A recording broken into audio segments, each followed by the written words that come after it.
Planning Commission meeting for September 18th. Thank you. Commissioner Spears, he is an excused absence. Commissioner Pevsner. Here. Is this on? Commissioner Pascal. Here. Friarman Hunt. Here. Buckles. Here. Commissioner Goldstein. Here. And Chair Desai. Here. This doesn't seem like it's on.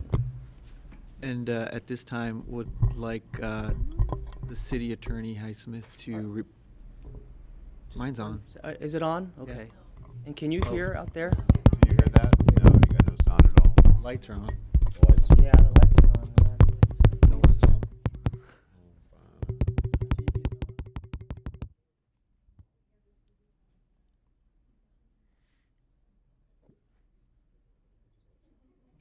It's coming through on the system, but it's just not being projected. Well, that's helpful.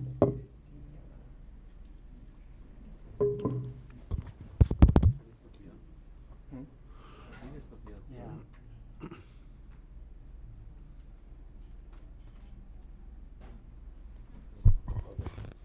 Is this one working, Dan? It's like, It just doesn't have. oh, okay, it doesn't have the red button. So can you hear me now out there? Am I being projected on there? Okay. No. Test, 1, 2, 3. No, nothing. Yeah. He's picking it up through. Ah, okay. It's on. Okay. The TV's on. Can you hear us now? You guys hear that? There we go. Yeah, there we Yay. go. All right. Whew. All right. Took a second to warm up. I know. All right. So just make sure that you speak into the mics and that your mics are on. Okay. right. Conducted roll call. Before we move on to the agenda, I would like City Attorney Highsmith to report out from the closed session. Thank you, Chair Desai. Yes, the commission met in closed session this evening with legal counsel to get a briefing on a matter of anticipated litigation. Direction was provided to legal counsel, but no action was taken. Thank you. We will move on to the agenda. I would like approval of tonight's agenda. So moved. I second that. All in favor? Aye. All right, approval of minutes of September 4th. I'll move that we approve the minutes. Second. All in favor? Aye. Aye.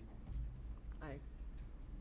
All right, so we have reached the portion of the meeting tonight for audience comments. So at this time, any person may address the Planning Commission concerning any item that is not listed on tonight's agenda. The Planning Commission welcomes your participation and input. When addressing the Planning Commission, please begin by stating your name and address for the record. Please limit your comments to no more than 4 minutes in order to provide an orderly and timely meeting. Good evening, John Vanderbilt, 205 North Hermosa. Nice to see the Planning Commission and staff again. I'll try to be as quick as I can under the 4 minutes. I'm here not on a specific project. I'm actually here on some inconsistencies that I've come across dealing with staff, not just in the planning department, but also in the building department, and they're related to zoning code. And so it seems like the best way to address that is to kind of bring it to the Planning Commission and either have you guys give direction or agendize, further discussion. So really just 2 issues. The first one, I believe, is more or less a typo, and I'd like to kind of pass just really short documents around the dais. Thank you. Okay, just one copy. The first item in the packet is the development standards, and it comes from our code, and this relates to chimneys. And basically, we have a section in our zoning code that says a chimney can sit in a side yard. It can sit closer to the side property line than the rest of the house. So that's always been there. It's been there pre-R1 amendments. It's still there. The issue I have is that we now have this angle plane that is capturing everything, including the chimney. So we have a portion of our code that says you can stick the chimney on the side of your house a little closer to the fence than the rest of your house, but yet this chimney can't go past the angle plane, and the nature of a chimney is that it has to be taller than the roof line, otherwise we have issues with fire. So inconsistency. And that's the first thing that you should look at. The second inconsistency is if you look at the residential canyon zone, that's the second paper making its way around.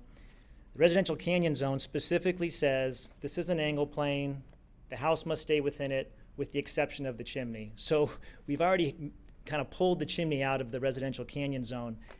And for whatever reason, when we amended the new R1 code, if you look at it, it starts off the exact same. It starts off with a 10-foot height and a 45-degree angle plane, and it doesn't mention the exception of the chimney.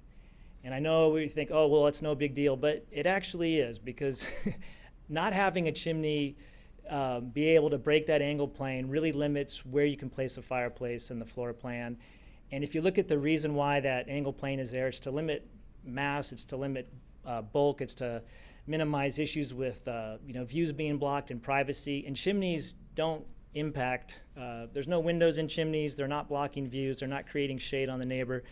So I think what we need to do is, like I said, either give direction to staff or agendize a future discussion of chimneys and have it put back in line with both our residential canyon zone and that initial development standards.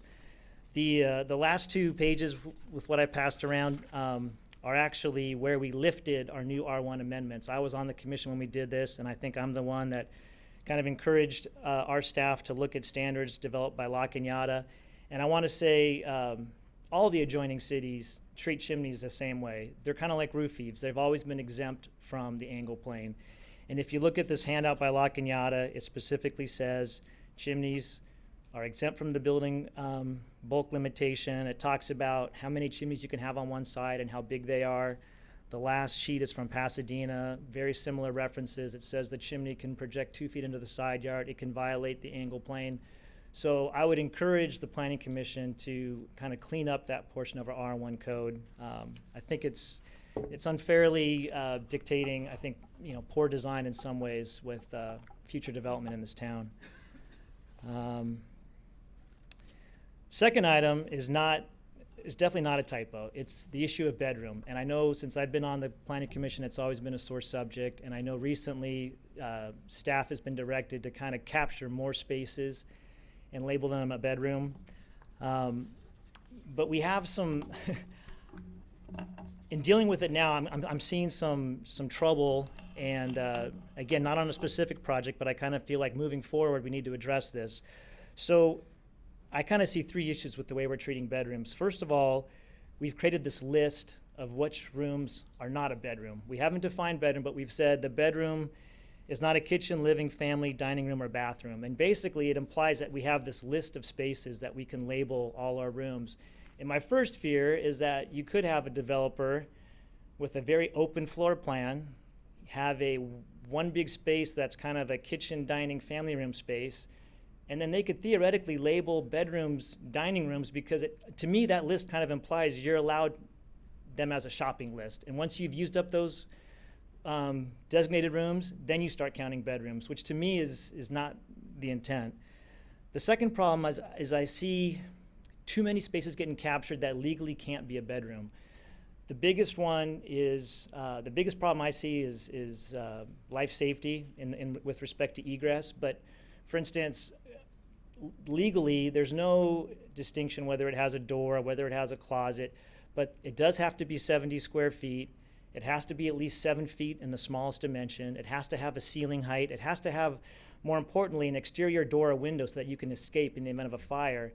And in talking with staff, I feel like they're being pressured to label any space other than a kitchen, living, family room, dining room, bathroom as a bedroom. And I think legally it's putting the city in a very dangerous position. Like, for instance, I talked about, well, what if we have a room that's 100 square feet, it's in the middle of the house, it has no exterior walls? I've been told that staff would feel compelled to call it a bedroom for the purposes of parking. And I'm thinking to myself, well, if a homeowner is told we're going to count that as a bedroom for the purposes of parking, they could considerably use it as a bedroom because that's what they've been told. And God forbid there's a fire, a kid is put in that bedroom and they cannot escape because there's no exterior window. I think it's a very bad precedent. And I think the planning definition of a legal bedroom needs to be more in line with the building code legal definition. And again, we don't have to talk about, adjacency to bathrooms or whether it has a closet, but I do feel like the space needs to be at least 70 square feet. It needs to have an outside window, because otherwise we're going to be capturing too many spaces, and we're still kind of putting the burden of interpretation on staff as to whether a walk-in closet or a mudroom or a pantry off the kitchen, is that a bedroom or not? I just think it needs to have some, it needs to define what a bedroom is, not just say what it's not. I think that's it. And let me pass around. Well, you guys already have this, but this was that list of the spaces that of the list of spaces that are not considered bedrooms. And like I said, I think that's that's helpful in some ways, but I think it creates more problems because of I feel like it creates a shopping list, and once people use up those spaces, then everything else after that becomes bedrooms, but they might not necessarily have those spaces, in which case they could theoretically label bedrooms dining rooms. And I don't know if that was the intent, but that's how I read that list. That's it. Is that something that we could agendize? Yeah, we can look at that. Okay. Thanks, guys. Thank you.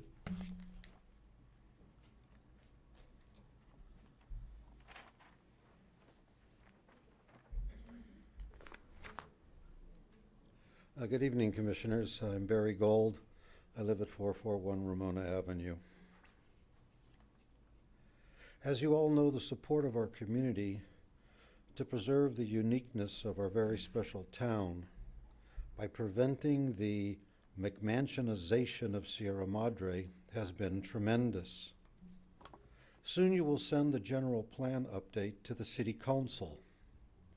Our citizens are looking to the general plan update to reinforce the goals and guidelines that will save our city from the developers whose only desire is to build the largest homes they can on the smallest lots possible to make the most money and then leave without ever looking back at the destruction to our way of life that they had caused. As a layperson, I cannot be sure that the wording in the general plan update covers all that it should to give us the protection we need to preserve Sierra Madre. So we look to you, our experts, to protect our neighborhoods by making sure that the plan contains the guidelines that will stop our community from being transformed into that which we all dread. We do not want to prevent anyone from building their dream home here and enjoying the tranquility of Sierra Madre. We just want their homes to blend in, not stick out. I know that this committee recognizes that lot coverage, setbacks, mass, bulk, and I think most importantly of all, architectural fit are vital components of preserving our community's uniqueness. By making sure that the general plan update properly addresses these items, you will be saving a cherished way of life for all of those who live here for years to come. Thank you.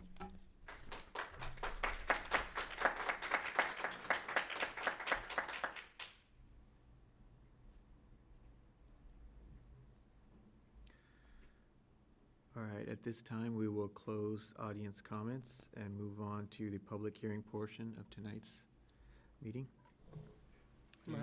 We'll have Leticia Cardoso, our senior planner, to make the staff report for this item.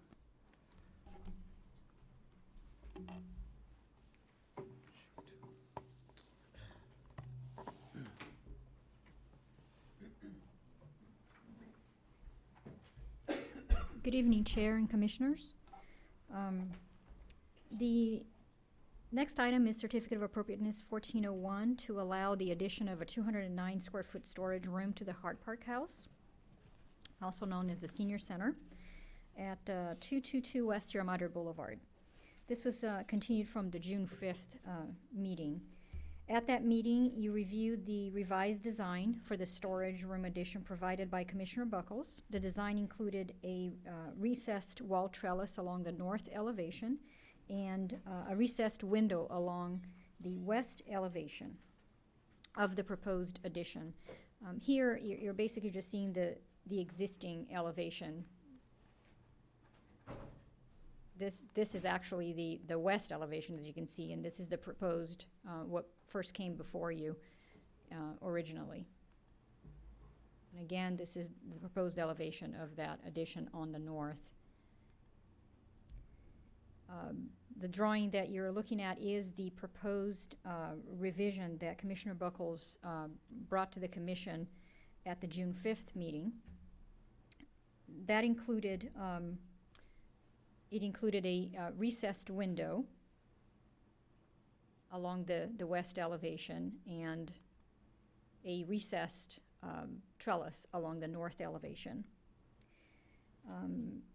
At that meeting, Amy Putnam and Jackie Pergola, Vice Chair and Commissioner respectively of the Senior Community Commission, were in attendance and expressed concerns over having a window in the storage room in recessed north wall, the trellis on the recessed north wall, as they felt that it would reduce the storage space within the addition. The Planning Commission continued the project to allow the Senior Community and Community Services Commissions to consider the revised design before returning to the Planning Commission. At the July 10th, 2014 meeting, the Senior Community Commission reviewed the revised design. However, it voted to approve a non-recessed trellis that would be shown here along the north elevation, and to replace the proposed window along the west elevation with another non-recessed trellis or tree to avoid the reduction of storage space. The Senior Community Commission also expressed concern over crime safety as items that are stored in that proposed addition would be more visible. At their July 21st meeting, the Community Services Commission also reviewed the proposed design and agreed with having the non-recessed trellis along the north elevation, but agreed with the Planning Commission in having the recessed window along the west elevation, as they felt that it was consistent with the building architecture and that inclusion of a window is appropriate because use of the room could change over time, and it could be used as another type of room in the future. The Community Services Commission did not feel that the crime safety was an issue, as there are other existing windows around throughout the building.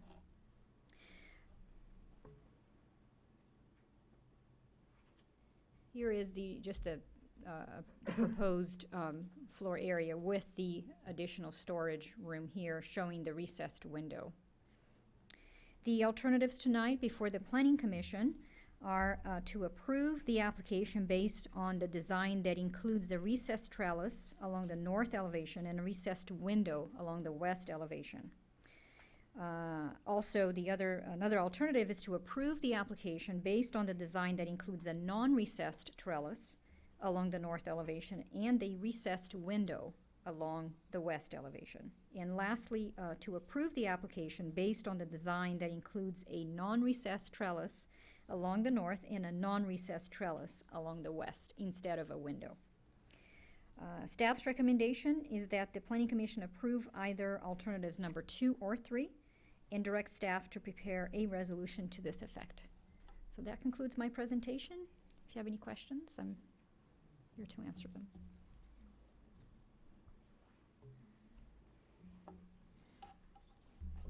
We're going to hear from the applicant, right?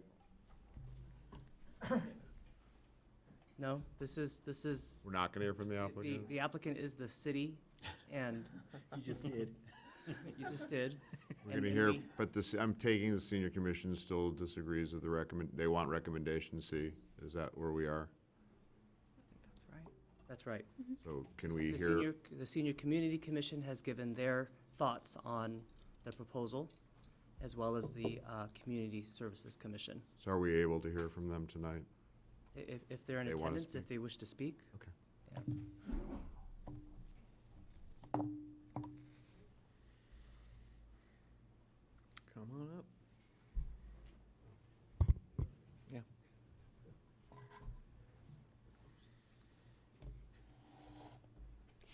Good evening, Commissioners. My name is Jackie Pergola. I'm the Vice Chairman of the Senior Commission, and we would urge you to vote for the number 2 alternative, again, because we feel that we need all the storage space that we can possibly get.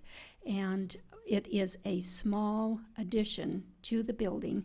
It is half the size of a 2-car garage, 209 square feet, and it is fairly hidden, and we feel with the trellises on both sides that are not recessed, along with some plantings or a tree, that it would still make this addition very attractive without impinging on any of the space that is needed inside.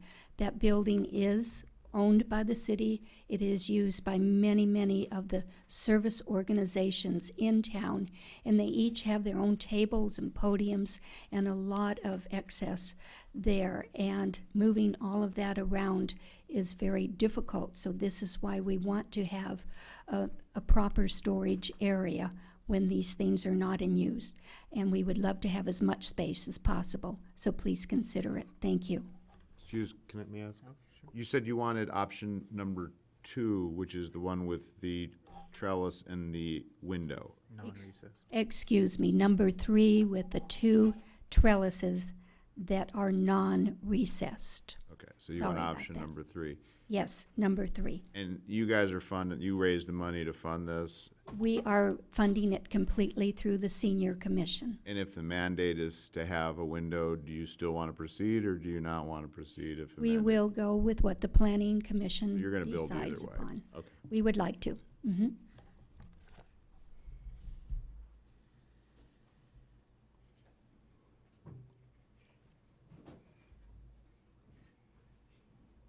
I'm Pat Alcorn, and at the time I was the chair of the Community Services Commission. And you heard what our recommendation would be, which would be a window on the west side and the trellis on the north side. I would like to give a personal opinion. And granted, the interior is no longer historical, but you are charged with giving the exterior, making sure that it maintains the integrity of the historic building. And looking at the rendering on the west side, it needs a window to maintain the integrity of the building. Trellises are hard to maintain, that's number 2. And if you've driven on West Grandview from Mitchalinda, you might have noticed that there are 3 trellises along a bare wall.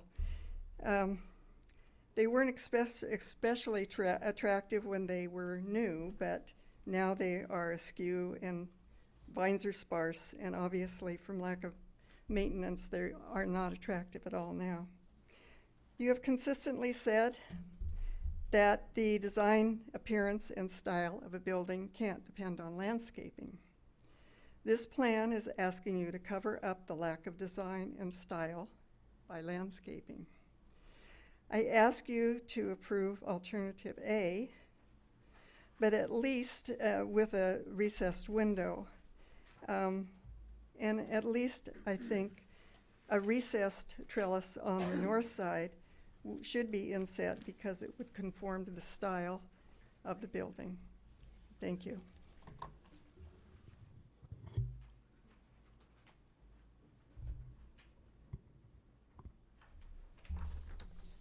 Good evening, Commissioners. Leslie Hinton, Acacia Street. I'm also a member of the Community Services Commission. Now, I'd like to thank Commissioner Buckles for his thoughtful and well-executed design for the proposed Hart House addition. His design not only gives balance to the building, it increases the available storage space by more than 30% over the amount the seniors would have had if they had converted a restroom, which at that time they were very happy to get that space. A weak argument for not having windows was security. This is ridiculous because most of the doors in that building are already glass doors, French doors, and lots of windows. You need to judge this plan on its form and not its proposed use. The use of this room will change over time. The exterior of the building will not change. Having a window also allows the room to serve for many purposes, not just storage of a few tables and chairs. And plants will die if they're being used to cover up, as Pat said, poor architecture. The commission cannot make the findings in Chapter 1782.090, number 2, if the addition does not have a window, because the new addition will not be compatible with the exterior of the landmark. The Community Services Commission voted unanimously to approve Commissioner Buckles' design with a window. Thank you.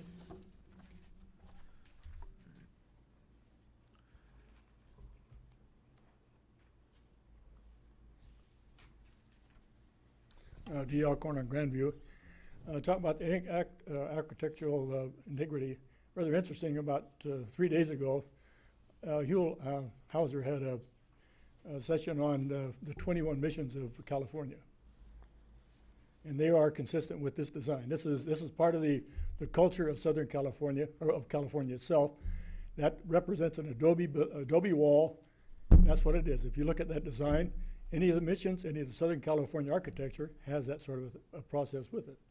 And I find that, I don't know how much space is going to be lost by having a window, but I'm looking at the design, it can't be very large to having one window be the major facet for concern for having that not being in there. So I really don't know quite why it's such a sticking point, but I guess it is. But if you look at the architectural aspect of it, I think you'll have to look at being consistent with Southern California architecture. It should be like that, probably on both sides, but they're willing to compromise and not just on the north end. So I think you should consider that. Thank you. Thank you.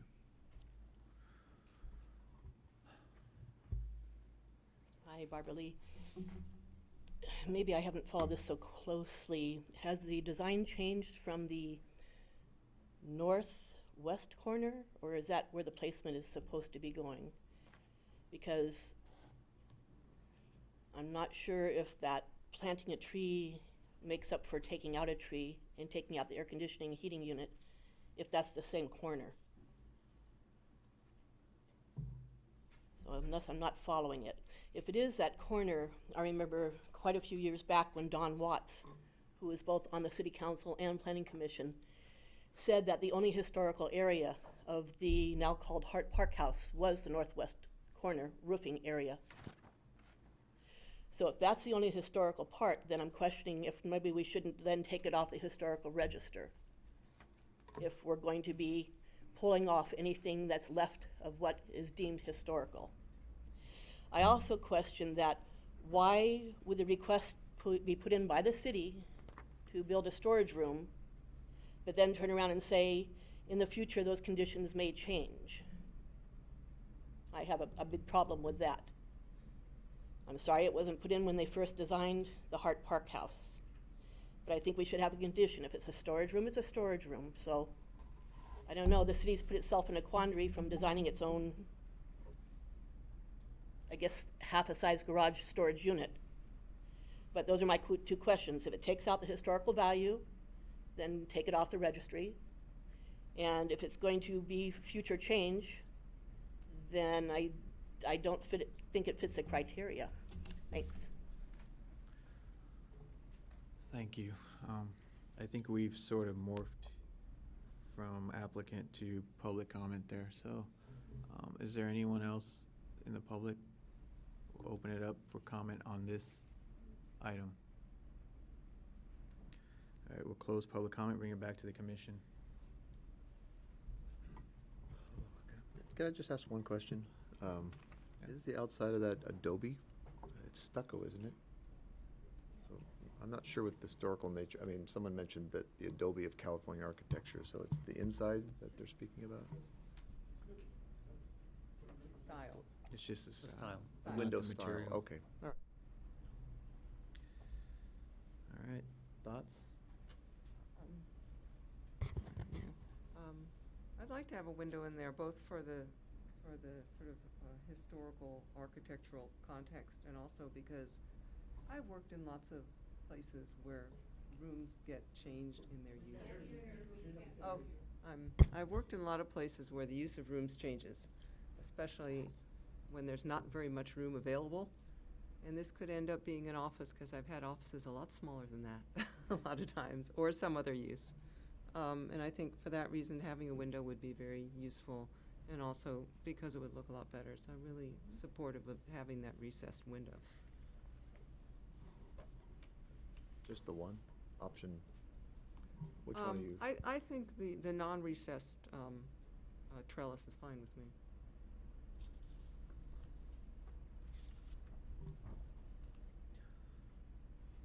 Matt, you want to talk a little bit about the approach? Well, I'd rather, well, the approach was, I put pen to paper for the comments made by the planning commission, so I'd love to take credit for the design, but I didn't design it. I took the ideas that the planning commission had, and I did put it to pen to paper.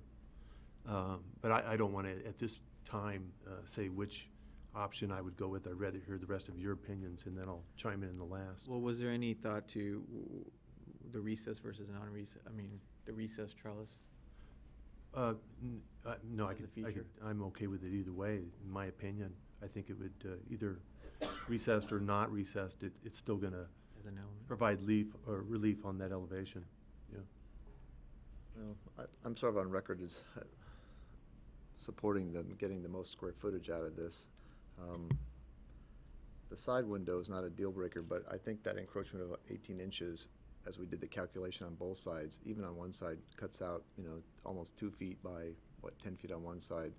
And, the outside of the building doesn't look that different to me. I don't want to say stucco is stucco, but it sort of looks like that to me.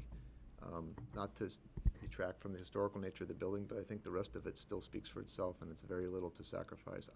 It's a sort of the finding is really if it will adversely affect the integrity of the significant architectural features, and my opinion is it does not either way.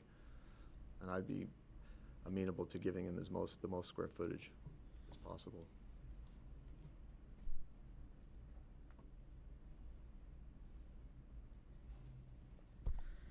Well, I really think that we need to go with the windows.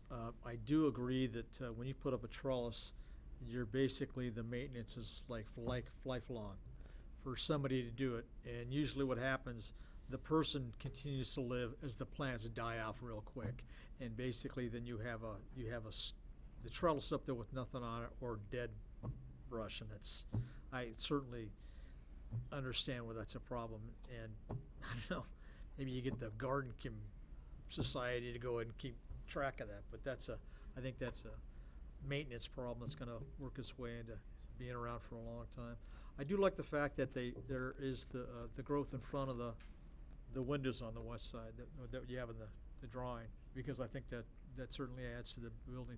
I do think we need to add that window though, so I wish there was something else we could do besides the trellis. I'm with Bill, I think, on this one. I don't have a very strong opinion either way that it impacts the integrity of the historic value. I think this building has been cut and pasted a few times. I'm fine with the recessed or non-recessed trellis. I'm fine with or without the window. I'm predisposed to want the people who are paying for it to be happy about it. But it doesn't, neither one of these is a hill to die on for me, so I'll listen to the last comments and then I'll vote. It just doesn't seem to be I'm upset that it's become so emotional, and there are so many people who are upset by this, and that has been back-channeled to me all over the place, and I don't want people to be upset, particularly because they raised the money to do it and it's important to them. I think the town will be okay either way. So I'm like you, I wish people could be happy, but we have to make a decision one way or the other. So I'll make a decision in about 120 seconds after he talks. All right, so it's my job to convince you here.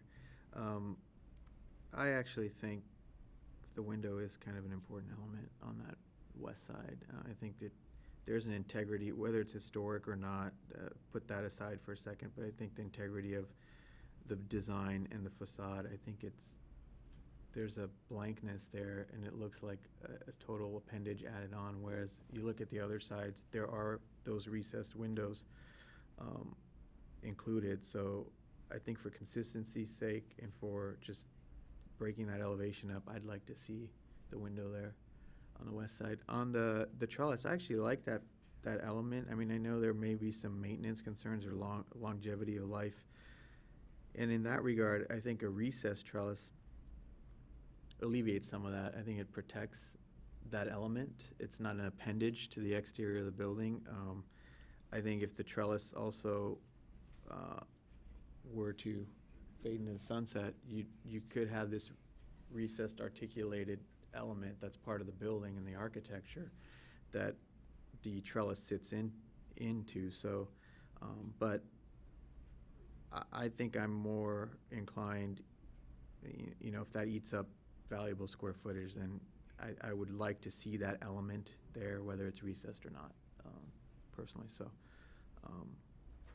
that's kind of where I am on this. That's my comments as well, or my thoughts as well. I believe we do need the window on the side, and whether the trellis is recessed or not, it's still a good element on that side. So I'd like to make a motion to approve alternative number 2. Which one is that? The Non-recessed with the window. Non-recessed non-recessed. trellis along the north and a recessed window along the west elevation. I think, I mean, I actually agree that I prefer the recessed trellis. On the other hand, I'd rather save as much space as possible for this room on the inside. So I agree. I agree with that. Okay. So there's a motion here for approving the second alternative. I'll second that. Second, all in favor? Aye. Hold on a second before we do this. Which one is that? Is that Exhibit A? Is that the one we're talking about? Alternative number It's 2. alternative 2. There's no exhibit associated with it. It's this idea, this. Exhibit A. Yeah. So alternative 2. That's fine. All right. All in favor? Aye. Aye. Aye. All opposed? Did you move forward? Yep. All right. It's unanimous. Aye. Alternative 2. Alternative, okay.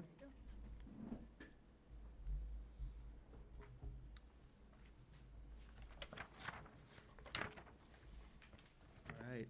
On to our second item, Hillside Development Permit 1201 and Conditional Use Permit 1208. Mr. Chairman, I will recuse myself, given the proximity of my home to this project, and given that this is the time of the planning commission where I get to be alone.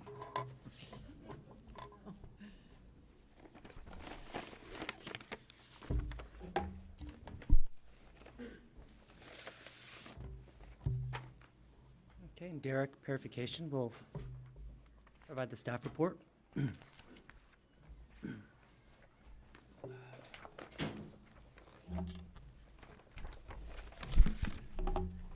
Good evening, Commissioners and Chair. The item before you is for 610 Baldwin Court, also known as Lot 24, for Hillside Development Permit 1201 and Conditional Use Permit 1208. This was continued from the August 21st meeting.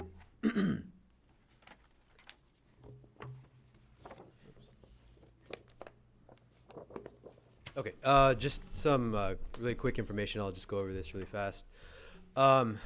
The project was seen by the Planning Commission then on January 14th, 2014. The Planning Commission's denial decision was appealed to the City Council, and then the City Council remanded the project back to the Planning Commission to address scale, bulk, and mass as provided by Stonegate Design Guidelines D 1.1 through 1.9. The Planning Commission conducted a workshop. This was done on March 6th, and they provided direction to the applicant, basically to further reduce scale, bulk, and mass, and consider moving some of the second floor bulk to a fully subterranean basement. At the last meeting, which was on August 21st, the applicant returned. They reduced square footage. They proposed a second floor deck, as well as a fully subterranean basement. The Planning Commission decided that the revisions were not sufficient enough and that additional mass needed to be shifted, reduced, or moved, and to also consider reducing ceiling heights to diminish the massing appearance of the structure. Today, the applicant is here with a revised proposal. They have removed the second floor deck, which was proposed on the August 21st meeting. This basically was removed to mitigate issues with privacy, as well as I think there was a comment at the last meeting that it appeared like it was almost like a wall, so that reduced some of the massing. The basement floor area was also reduced from 1,349 to 622 square feet. And there was also issues with the tubular fencing around the property, so that has also been removed. The total floor area now, which includes the garage, is 3,264 square feet. This number does not include the basement pursuant to Hillside. Gross floor area does not include basements or other subterranean spaces. Here's the site plan. The footprint doesn't change from the last meeting. And on the first floor, there has been no changes on the first floor plan either. Here I circled in red where the deck was previously, so the deck has been removed, and that's the change that was done to the second floor. And the basement floor plan. So what was removed is storage, and there was a wine cellar also, is kind of in this vicinity. So there was a change in the basement. The elevation doesn't change too much other than the second floor deck. Here you can see it was removed. All the other elevations, there isn't too much change either. This is going to be the east elevation, which is the rear. South elevation, this is what you would see coming up Baldwin Court. And this is what you would see going down. Here is a light well. So the grade actually goes across this way. It's just a section, so you could actually see where the stairs and light well go to. That's pretty much it, short and simple. Staff is seeking Planning Commission's recommendation. If you have any questions, I'm here to answer them. The applicant is also here as well. Thank you.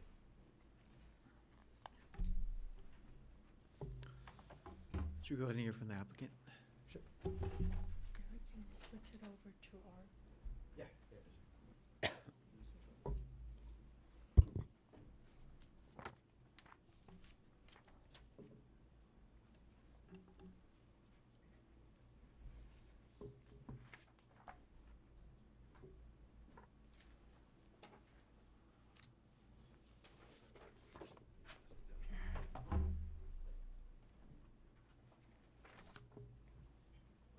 Good evening, members of the Planning Commission. I'm here before you again. My name's Adele Chang with Lim Chang Rolling and Associates, the architects for the project. 5 or 6 hearings and 1 work session ago, and a good year and a half or more ago, at our very first hearing for this particular parcel, this is what we submitted. We had a very frontal and very wide frontage, 2-story volumes, and second floors that are very close, and then a porch that encroached as allowed into the front setback. And 5 or 6 hearings and 1 work session later, we now have a front elevation that is only this wide versus this wide. Our second floor is set back from 10 to 16 plus or minus feet from the front plane of the house, and I'm saying there's variation because, you know, there's movement in the architecture. We have still maintained a rear garage, which may like I said before, be a mistake, but we feel that that actually makes for the look of a smaller house at the front of the street. And our second floor is much reduced. We no longer have the deck. Here is a 3D view. This is actually from our second hearing. We did not provide any 3D views until the second hearing because it was not required. Well, this one, if the proposed trees were to go in about 3 to 5 years, this is really what it would look like because they're good-sized trees that will be planted. And this was the original, and this is, you know, much less of a house as it's currently proposed. And here it is again without the trees in the front.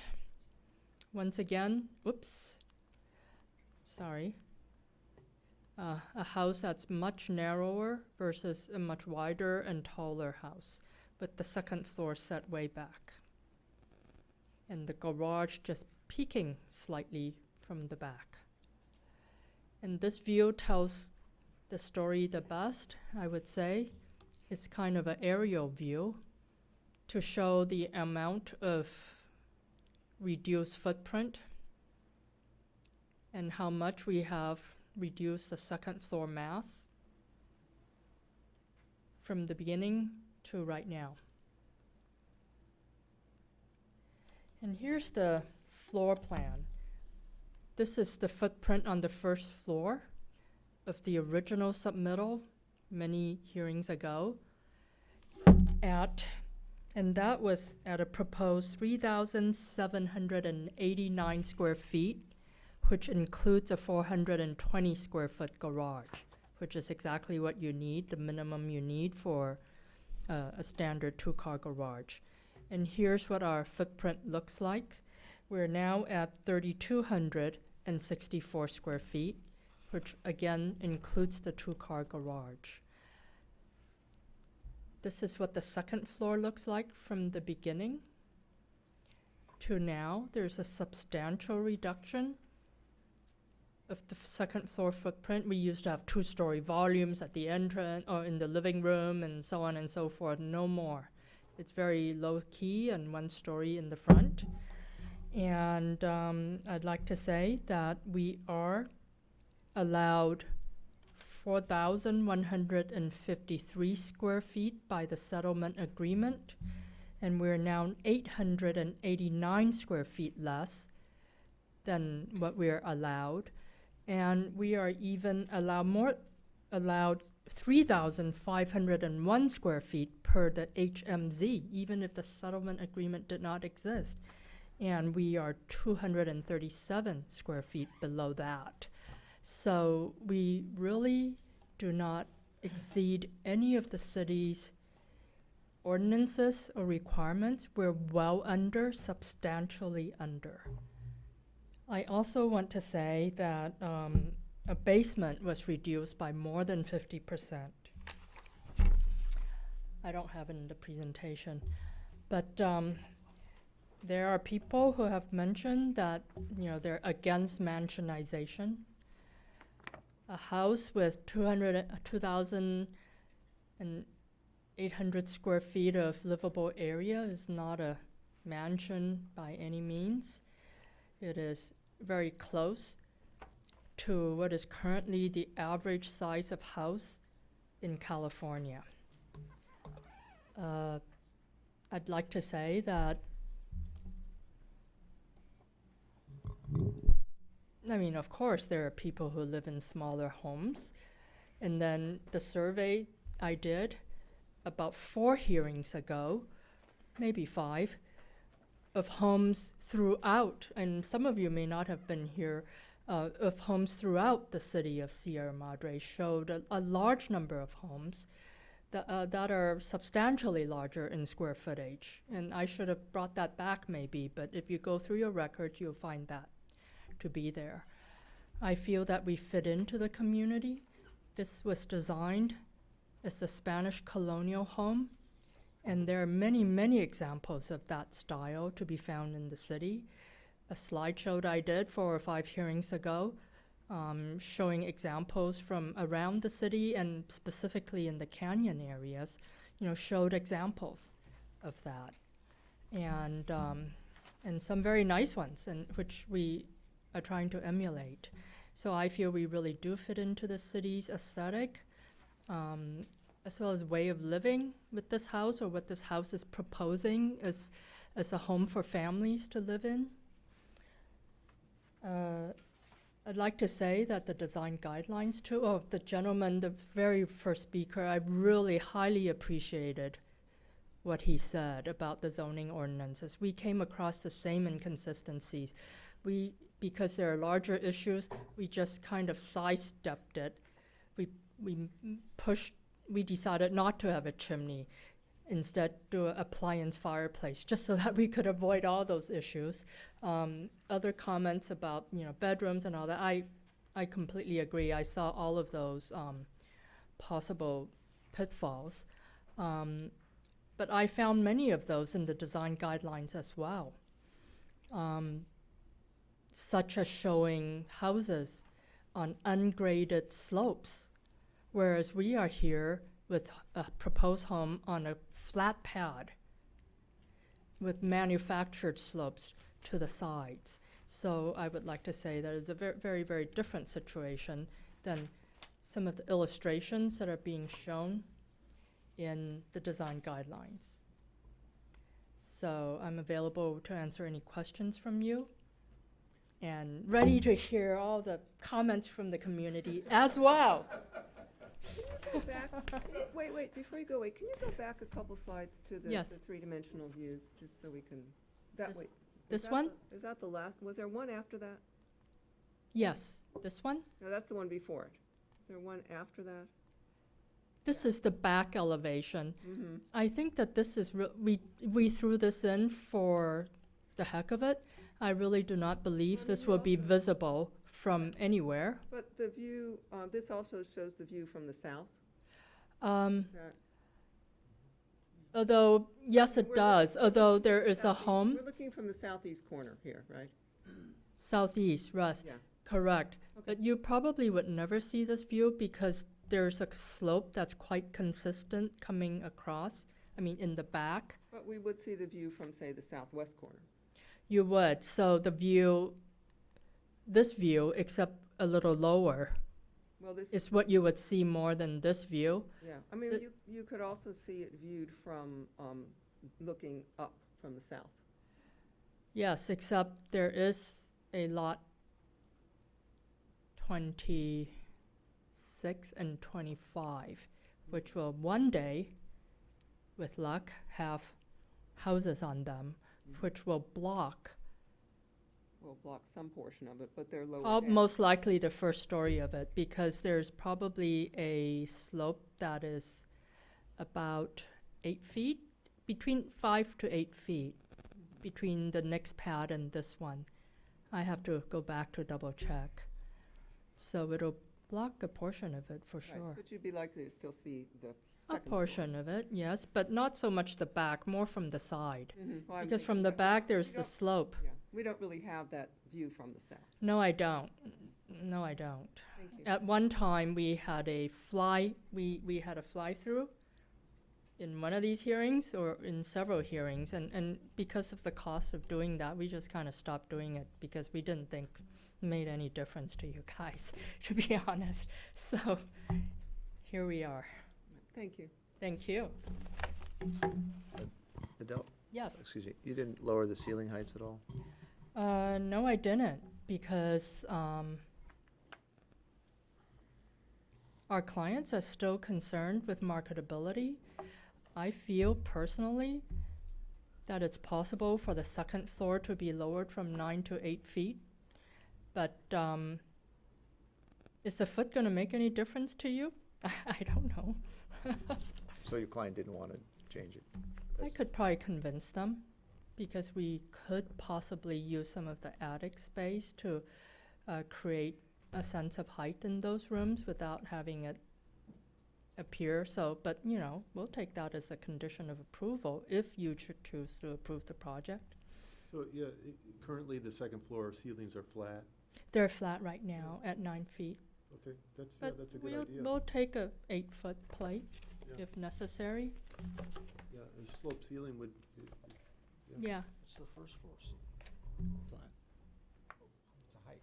9 feet, the first floor is 9 feet too, right? Yes. Any other Do you questions? have any other questions for Adele? no, thank you. Thank you. Thank you. All right. All right, so at this time, we will open to public comment on this item before us.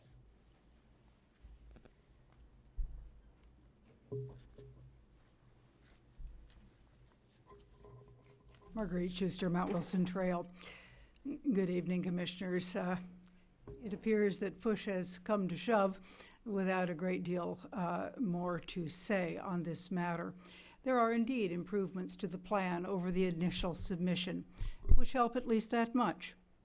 But the applicant's persistent resistance to lowering the height, to more significantly reducing the overall mass of the building as a whole, and to dealing with the fact that the pad size simply does not accommodate a house of these dimensions, mean that the overall effect is still that the proposed building is grotesquely unsuited to its location. It just doesn't work. It establishes a terrible precedent, implying that we are willing to accept this sort of overcrowding.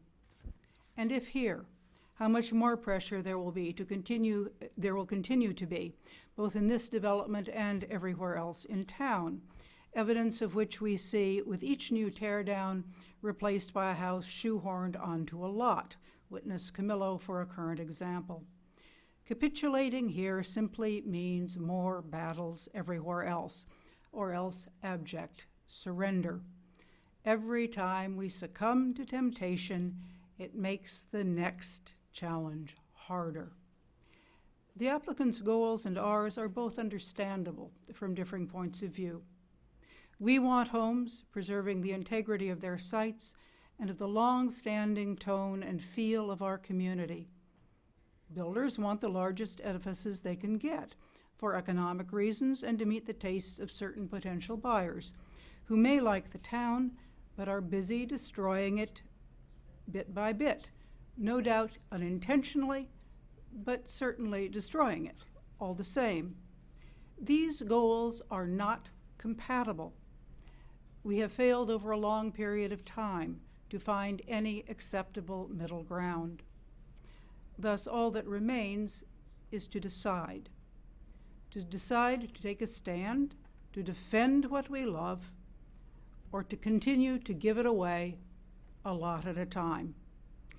You know that we long for representatives that will defend us. Thank you.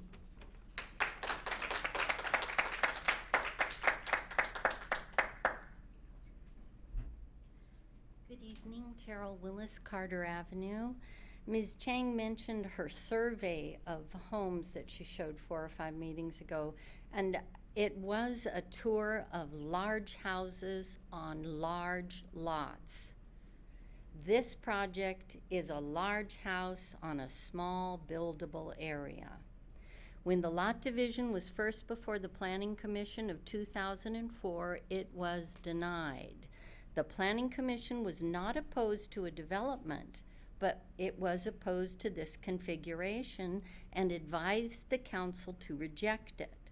4 members of the council of 2004 succumbed to the threat of litigation, despite the public declaration by the city attorney, Michael Colantuno, that he had every expectation that we would prevail in court if it came to that. Rumor has it that we have returned full circle to some of the same circumstances. I cannot imagine the pressures and problems that are going on behind the scenes. But I do know that the Planning Commission has characteristically been and continues to be thorough and thoughtful in all of its deliberations, implementing the intention of the documents of our city. If the scale, bulk, and mass of the project are not acceptable to the Planning Commission, the project is not acceptable. Thank you.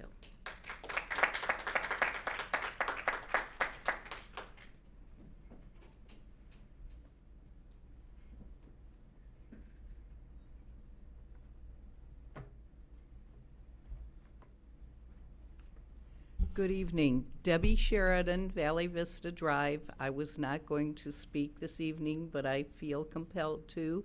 As Marguerite Schuster said, the massing is still too big for the lot and for the location.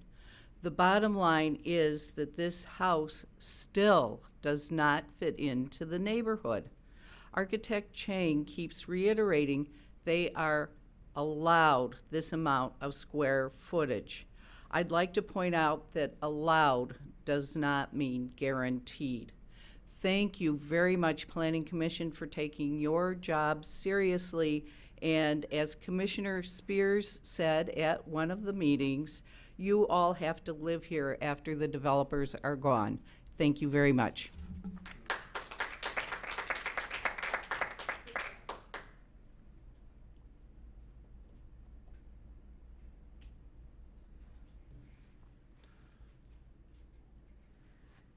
All right, at this time, we'll close public comment and bring it back to the commission here to deliberate.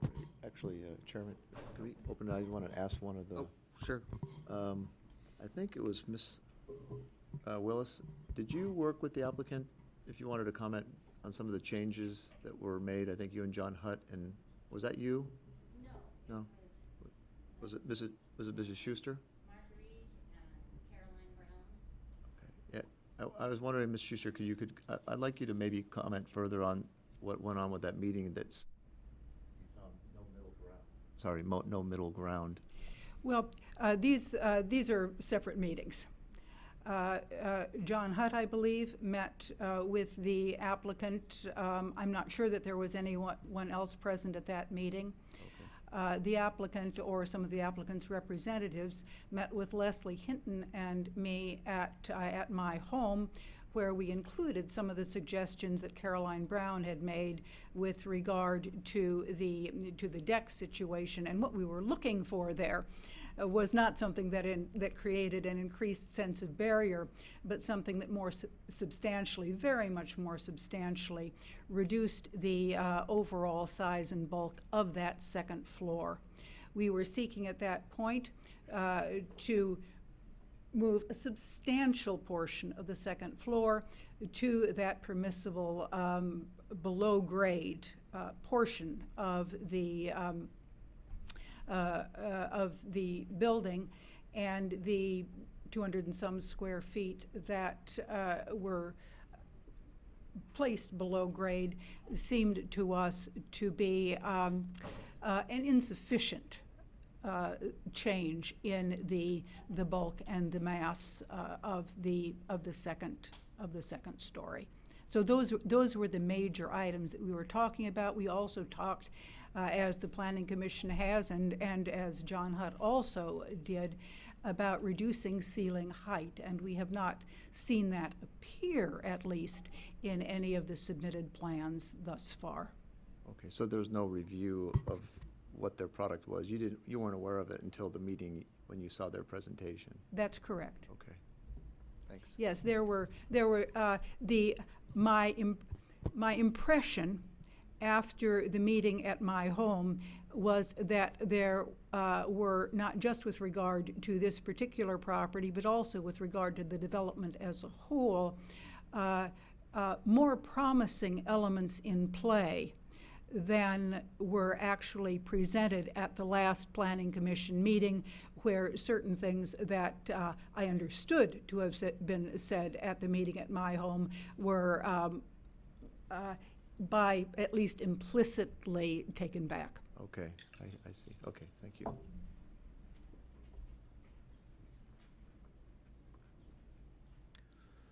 right, back to the commission here.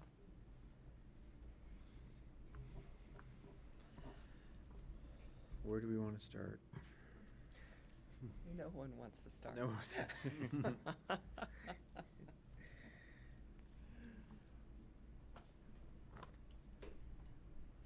I guess I'll start, since no one else is Start. stepping forward.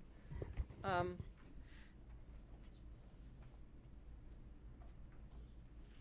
guess the good news is that this house is smaller than it started. The bulk and mass of this house have been reduced from where it started, which is good news. The bad news is I think that there are still things that could be done without really affecting the saleability of this house, which isn't our concern, but is the concern of the developer for sure. That could still reduce the mass and bulk of the second floor. And there was a reason I asked those questions about the view from the south. Because the mass and bulk of this house have been reduced when you're driving by and see it looking from the west. But people are still gonna see that second floor from down lower, because all the houses going south from there are lower down. So no matter, you'll still see this not only from the street in front of it, but also from down south. And I think that's another way to look at these issues of bulk and mass, which still exist. I agree that in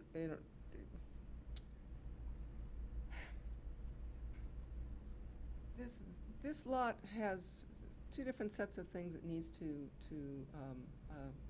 apply. One has to do with the design guidelines, which is why it came back to us, and we were tasked by the city council to look at it and find ways to reduce the bulk and mass, and also the hillside ordinance. And I've talked about this before, about how this house needs to fit into the hillside zone. And even if this is a flat pad, it originally was a slope, and the houses in here need to be sensitive to the environment of the hillside there, and find a way to minimize how large they seem, how large the bulk and mass looks, so that it fits into the natural environment that still exists around it in the hillside. And that's why this still seems to be a very large, especially on the second floor. I think that if the ceiling heights were lowered, that would be extremely helpful. It would make less of it, if each floor were lowered a foot, less of the second floor would be sticking up behind the subsequent houses to be built. And I think that moving some of the bulk into the basement was really good, but I think there's more that could be done. I'll let someone else talk. Yeah, well, Gina, I mean, along that line, that's why I brought up the ceiling height, because that was one thing that seemed to have been the discussions along with the community, and some things seemed to have been agreed upon in one respect and might have been taken back. But I guess, I don't know how many people had a delusion that I was going to see when we talked about the underground work, but not so much the house, but that the house was possibly could have been almost one story or very little on the second story. I'm not an architect. I don't know how the rooms are going to fit there, but I think in terms of bulk and mass, I think that's what some of the community was looking for. I don't know if that was what Mrs. Schuster was given some seeming assurances on that were then sort of taken back in some of these discussions. But certainly a ceiling height reduction would be a major thing that would, you know, if they're dead set on this design, if that was something they could make a concession on, and we can see that visibly, I would be in favor of that. I don't know that getting everything on the first floor with a bigger basement, I mean, not that the square footage down there matters, but my feeling was that by pushing it down, that would give them some options with design standards and have, you know, maybe even cover the pad itself with more one-story house. Again, I'm not a design, architect, but I thought that was what we were going to get. Short of that, I think the ceiling heights, there might still be some ways to reduce the upper second-story bulk, but I'm not a design person, but it seems like you can maybe configure it a little bit to give that, because when I look at their very first design and and the one that she even put up in the design, I mean, when you look at those two stories, they sort of stick up, and especially what Gina was saying from the south end, which is where most people are going to be viewing that from when they're looking up the hill. It still has the same kind of appearance. Yes, it's articulated. Yes, it's pushed back from the front, but it's really the side view. So I don't know what changes can be made there, but the first and foremost could be the ceiling heights. Yeah, I'd like to agree with Bill's comments and Gina's, and I think the building is still large and too big for the site, but I think there are some measures that the developer could still consider to get it down to a reasonable mass, mostly with the height. I see real good changes that have happened on the second floor level in the size of it, and I also think that there's ways to possibly reduce some of the mass of the second floor. Yeah, I think we're real close, and yeah, I think we're almost there. You're Do you want me the to go? chairman, you get to speak last. Oh, okay, sure. Yeah, I think this reducing the ceiling, I would certainly go a long way. I also think that if they just reduce the volume on the second floor by maybe reducing the percentage that's up there, period. I don't care where maybe not moving anywhere, just take the rooms themselves and make it a little, reduce it. I mean, I don't know how much you wanna put back down in the basement. I have been to a lot of these meetings, believe it or not, and the one thing it seems that I hear at all of them is the architect reminds us of how tough it is to build on these pads, and we're certainly aware of that. I understand it's, you know, the small pads and stuff, but I would like to say that we didn't force them to buy it. Okay? We're just trying to get them to build something that's gonna fit into our community, into our hillsides, so I think they've got a little more work to do there. All right, I'll try to add a little more to this discussion here and see, you know, receiving these latest set of plans, I took some time in earnest to explore if there's a way to retain programmatic function on the second floor as currently configured, but still reduce square footage or reduce the bulk and the mass. And studying it a bit, I was able to sort of look at the floor plan you have on the second floor, and I think there is potential to take out some of the bulk and the mass, but still retain the exact program that you have up there, which currently consists of a master bedroom suite and 2 additional bedrooms which share a bathroom, and they're pertinent closet spaces. But, you know, I took a little bit of time studying that and was able to come up with a solution where if you were to reduce, for example, bedroom 2 by 10% and the master bedroom by around 10%, you could retain bedroom 3 without any reduction. And I was able to study this and get about another 187 square feet out of the second floor, but still retain the exact function that you have. And the sizes of the rooms, which isn't pertinent to the bulk and the mass, but would be commiserate to what you already have in the plan. It would require you to change a little bit of the first floor, but not take anything out. It would require you to shift your staircase in your powder room. But, you know, alluding to what the other commissioner stated, there is a solution, so to speak, out there that would get kind of what you need, which is the programmatic aspect of it, by putting a little more elbow grease into the second floor and reduce some of the square footage, the bulk and the mass. And mainly, I think the beauty of this possible exploration would be, it would reduce, I think the bulk and the mass that's problematic is still the frontal, which is the front elevation of the home on the west side, and to me personally, on the north side as well. And if that was to be able to be trimmed and pull back a little, I think you're there. And I think that's something we talked about last time you were here, which I know we debated about where the 50-yard line was, but I think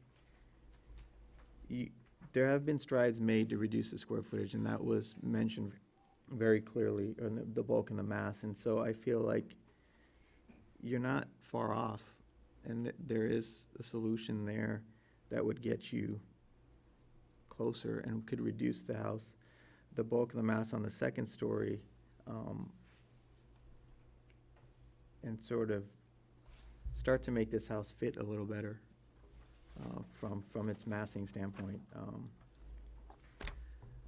I think also in conjunction with the height reduction, which I think would be something worth looking at in specific, I think for us, seems reasonable to kind of reduce, somewhere in the magnitude of a foot each on each floor, but I understand there may be some concerns there, but I think the vaulting potentially of the second story spaces could be a good solution. Yeah.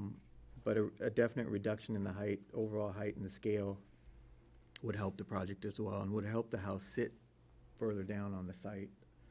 I know, in practical matters, does a foot make a difference? I think in this case it actually could, and I know that may sound silly, but I think playing with that could make a difference on the site, especially with some of those longer views when you're looking further down from the south to the west. And as you look at these sites that they start to cascade up, the other building pads surrounding it, I think given the unique topography and the nature of that area, a foot reduction on each floor of the height and scale could affect that. So I would agree that would be something that would be part of a component of getting this project kind of where I think it should and needs to be. I think one of the things that you'll see both especially in the hillside ordinance, is that you're looking for houses that kind of grip the ground, right? That are as low as possible, as close to the topography as possible.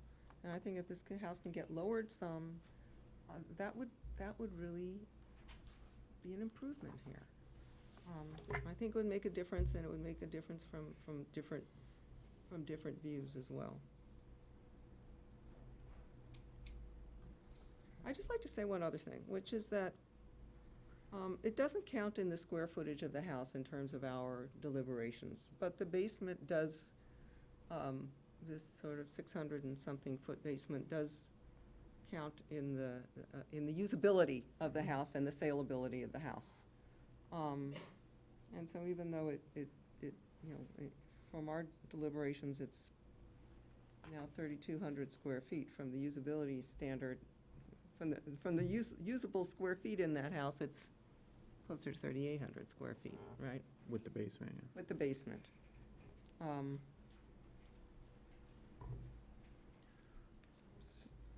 So that this house has more usable space than we're talking about in terms of the bulk that we see.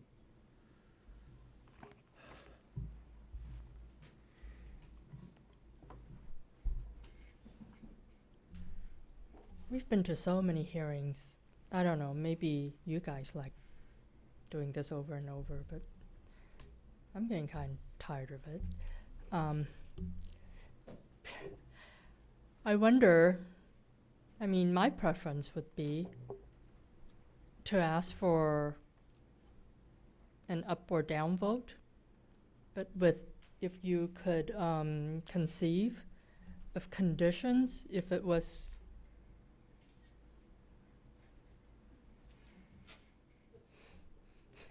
if it was an approval, for instance, a possible condition to lower the overall height by a foot, to decrease bedroom 2 by 10%, as you've mentioned. I can completely imagine, as you were talking, exactly how you were viewing it. Maybe even bedroom 3.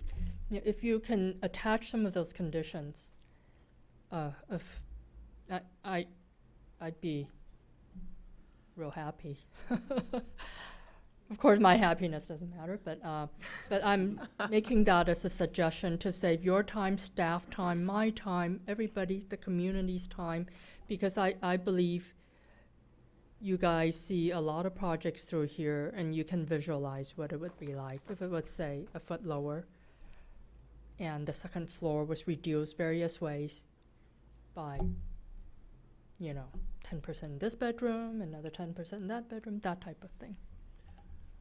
So I think, as a commission, I don't think we're prepared to approve with conditions, but what we are offering, and if I'm out of bounds, let me know, but I think there is a solution to reduce the bulk and mass on the second story and keep everything you want up there, and in conjunction with the height. Our preference would be to see that, but with the strong benefit that that's where we're leaning for the project. So I don't think we're going to just tack on those conditions and give you a thumbs up. But in earnest, what we can do is discuss, if you want in specific, what some of these changes are that could help you to put a plan together. Would you mind holding on? Sure.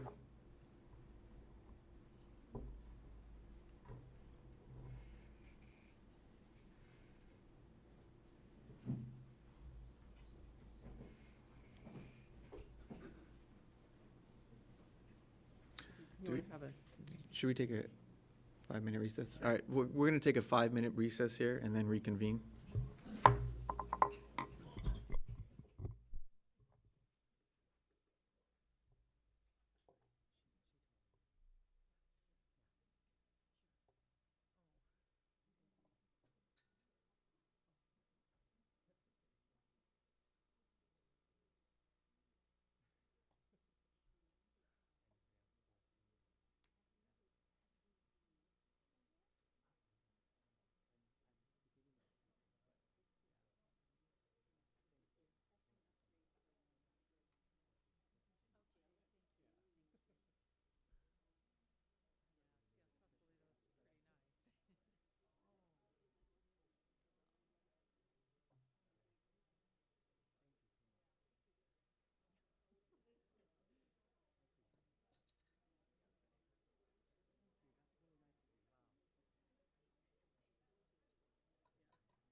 All right, we're gonna reconvene the meeting, so please take your seats. All right. Mr. McDonald? Richard McDonald on behalf of the applicant. I drew the short straw. Oh, you did? We would appreciate it if you would either approve the project with conditions of approval along the lines that you've identified, the chair has identified as sort of with the concurrence of the other members. I'm not sure I understand the hesitancy on imposing those kind of conditions other than your desire to see it, but I do know that your process requires compliance with conditions of approval before building permits are issued, and it has to go through planning staff sign-off before the building department signs off. So we would request that you approve it subject to the conditions of approval that you feel are appropriate along the lines either the chair or the other commissioners have identified. If at the end of the day you're just not willing to do that, then in any vote on it, we would ask you to reiterate the points that you identified. I was able to copy down some, but not necessarily all, and it would be helpful to have those to be able to consider them in more detail than we're able to do tonight, should you decide to deny it because of that. Well, I can tell you, I don't think we would like to make it conditions of approval, partly because I think some of the things that need to happen to achieve and to get us where we want to be, I think are plan manipulations. Mm-hmm. And I think we would be most comfortable seeing those implemented Mm-hmm. and reviewed prior to, and I know we're talking in sort of abstract, suck a little bit out of here and suck a little bit out of there and tighten this up, but I think there are specific maneuvers that can happen to achieve the reduction. And I think seeing those in conjunction with the scale and the height issue would be beneficial for everyone. I understand the reticence to pursue that because it's more time and effort, and but at the same time I would say, you know, I don't want to diminish the fact that we've come a long way. And this process is, we may be in double digits at this point in meetings, but we've come a long way here. And I think we're close. But I understand not willing to or not wanting to go that little bit further to get that. But I just don't think we're in a position to just have it stated or enumerated with an approval. I think we would feel more comfortable seeing the implementation of these things in this format and then making sure we're sort of on the same page, and then hopefully moving forward. But that's kind of where we're at. I personally am fine with, if you want to go through specifics of what we're talking about, if that would help you at this stage to do that. But if there's not a willingness to want to do that, then I think that'd probably be a waste of time. But we can. If I could comment in the items that we've talked about, will revise the design, and we hope that it wouldn't be a negative impact on it, and that's why we'd like to still be involved in the design to see to help you come out with the best design. I understand. I understand everything you're saying, and I'm not meaning to give it any short shrift. I thoroughly understand what you're saying. I thoroughly understand why. Some of the concepts you talked about, I don't understand because I'm not an architect, but Adele does, so that's fine. All I'm saying is, in terms of what I'm authorized to do, is either request that you approve it with conditions of approval, and if you're not comfortable doing that for the reasons you've articulated, then to vote on it. And all I'm asking is that in doing that, simply articulate the points that you did so that we have them to nonetheless still consider. Okay. Well, I don't see how we can get back to, okay, we approve it with conditions, but when can we see the revised design then? And help you make sure it's a good design? I'm not sure I understand your question. If you, and I'll let the city I'm not sure I thoroughly understand your question, but if it's a procedural question relating to how conditions of approval get implemented, I can answer it. I can also defer to the city attorney. But since I'm not understanding, I don't want to jump in and answer something that might be the misunderstanding. If I may, I think the concern, is this on? Yeah. I think the concern that the commission is expressing is even if there can be a meeting of the minds this evening between the applicant and a majority of the commission regarding the additional design features that need to happen to reduce the mass and scale. Some things that have been suggested are reducing the ceiling height and also reducing some percentages of a couple of bedrooms to push the walls back a little. Even if there can be a meeting of minds that's acceptable, the commission needs to see what it looks like.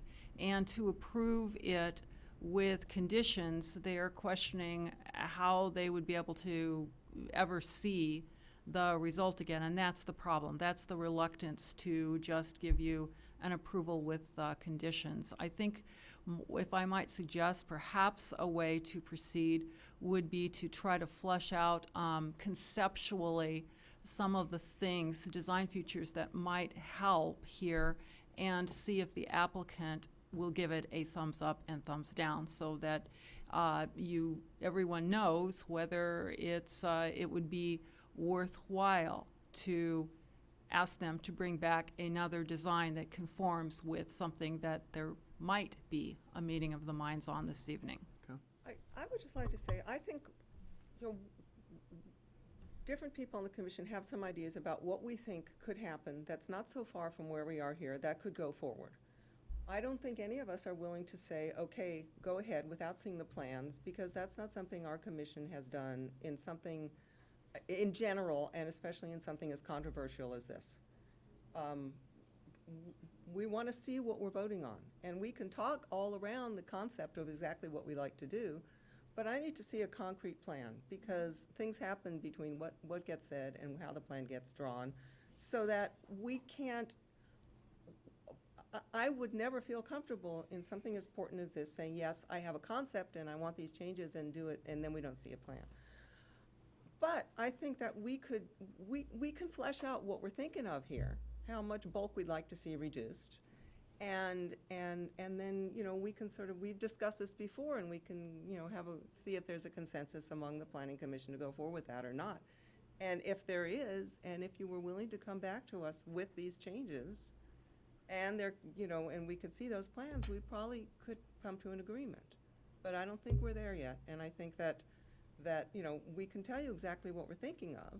I mean, I'll tell you what I'm thinking of. What I would like to see is the second floor reduced from 9 feet to 8, and the first floor reduced from, say, 9 to 8 foot 6 inches. That still gives a little more volume to the first floor, but it takes off 1.5 feet in the height of this building. That's what I'm proposing. And then our chair has some ideas that he's mentioned about ways to reconfigure the rooms on the on the second floor, which he thinks can reduce the bulk and would probably end up in reducing the square footage by maybe 200 square feet or something. Yeah. But would push it back farther, which would reduce the look from the front and from the west and from the south. But we would need to see it. I don't think we can vote without actually seeing the plans. No, I understand. I think that we're that close. I personally think we're that close. And I would hate to have you go away and not come back with something that I think personally, I can't speak for everybody here, that I think I could vote to approve. But we would have to see it. I mean, how controversial this is in Sierra Madre. And to ask us to approve something that we haven't seen it's a non-starter here. And we've been told that we're very close You can before. ask as often as you want, but that's a non-starter, in terms of. We've been told that we are very close before twice. You have to also remember that we've had plans in our hands that have the wrong dimensions on them. So we'd kind of like to see something that's got all the correct. You have them now with all the correct numbers. We triple checked. Except for one thing. It doesn't meet. Which thing? This is on the preliminary wall plan. It still says, on the other plan, on the landscaping plan, you got it right, but on the preliminary wall plan, it still says there's a 6-foot height, 6-foot tall retaining wall.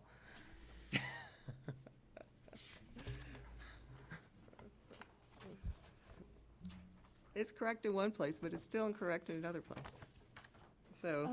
No, there is a retaining wall so that we can have a light well in the basement. No, this is on the slope, right? On the slope.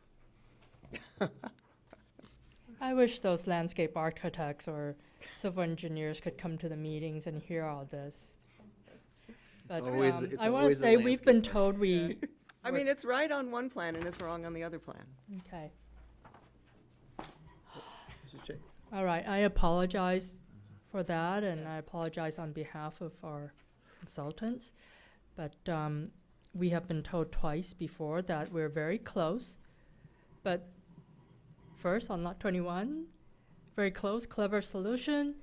And then next meeting, oh no, we don't like that one. Lot 24 is very close. We like that one. So we pursued lot 24, and we've made a lot of changes to lot 24. Now we're very close again. So Adele, Been very close many times. So from the standpoint of our clients, there's some reluctance to keep going. I just asked their representatives, and our actual client not being here is difficult, but the direction was to ask for a up or down vote.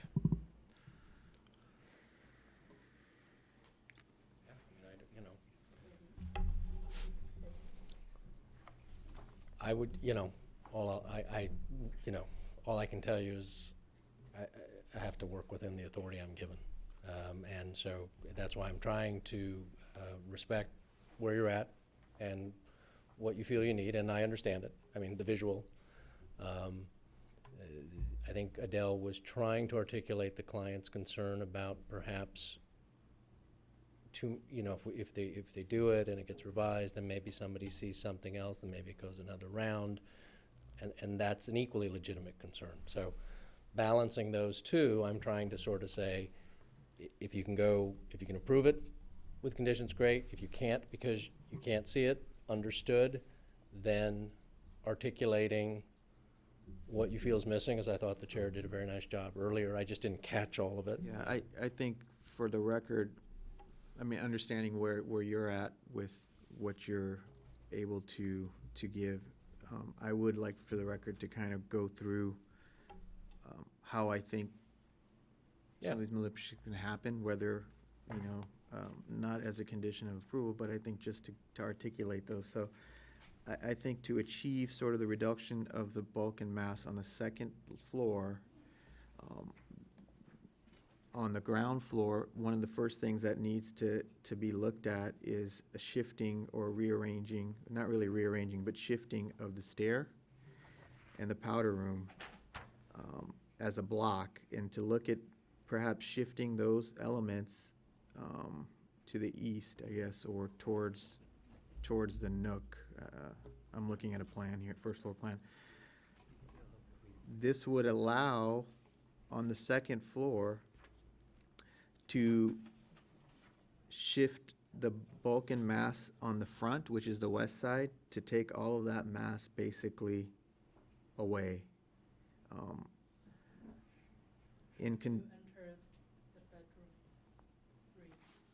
Bedroom 3, so the hallway and all of that stays the same. It's the stair is now shifted up. What happens is bedroom 3, you enter it the same way. It's just truncated a little bit. You would enter off of the return hallway where you have I guess a linen or storage there. You would enter off of that. Bedroom 3, by moving this, now the main element I have to tell you that really gets changed or altered is this Jack and Jill bathroom closet configuration. So you've got something that resembles more of a square.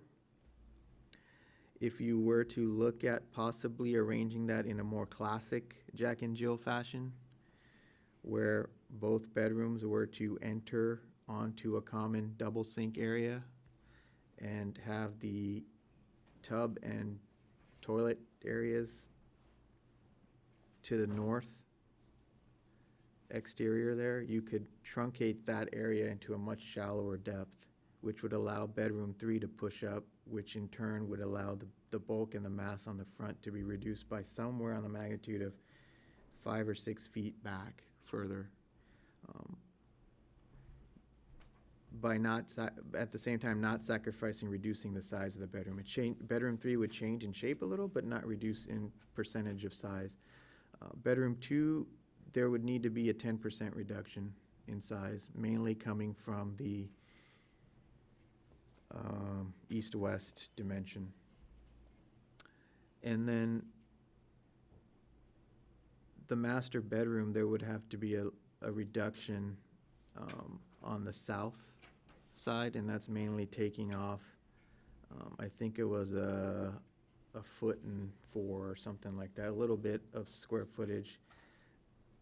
The size of that would still remain somewhere in the magnitude of 16 feet by 15.5 feet, but you would reduce that by around 9%.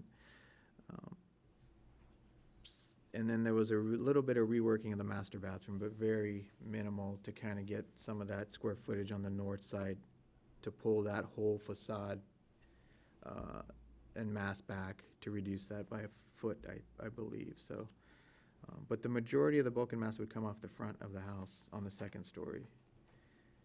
And those things can be achieved. I went through the exercise and did it, so I know it's possible. But it's a matter of, you wouldn't even sacrifice on the ground level you have an access from the motor court into the house. Right now it resides at the base of the stair going into the dining area. That would change. It would now be coming through the top of the living room towards where it says stair hall. That would be your access straight out to the motor court into the stair hall, and that staircase would move up by some square footage up. I think you'd be able to retain your access to the basement. All that would stay the same. It would work. So.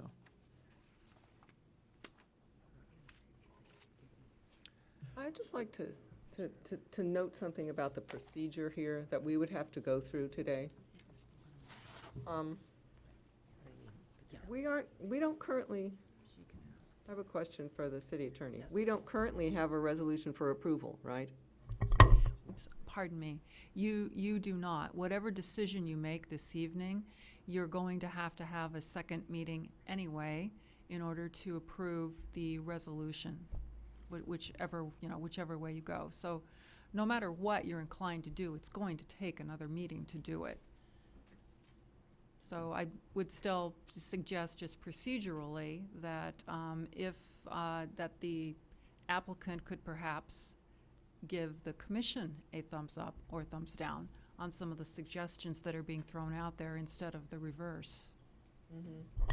Because if we could come to an agreement with the applicant, we still need to wait till the next planning commission to vote on the resolution, because we don't have that resolution in hand. Correct. So no matter what happens, if we were to approve it or deny it, there still has to be another meeting. That's correct. And I don't know if the applicant recognizes this. Yeah, Gina, and I just like also to say that because some of these meetings with the community, Mrs. Schuster particularly talked about things being sort of taken back. I also want to, I mean, not being an architect, I mean, I was sort of following what Manish said, but it was pretty convoluted, and God knows if I was Like when I go to drawing, the you'd have doctor. the staircase going into the closet or something, but, so I'd like to see it, but I think that some of that sort of give and take was that they had serious meetings with the community. They gave them some suggestions. They were sort of led that this is gonna be some kind of, I don't wanna say ultra-modern, but some sophisticated design that's gonna really fit into and set the tone for the architecture, and we get back something that they sort of feel like was taken back, and I sort of see that too. So we're making a huge compromise. We're giving them a very conventional house in this area that doesn't take advantage of any of the things that we were alluding to before. And so in terms of like trying to make good for the community, I'd like to see it too as well, so.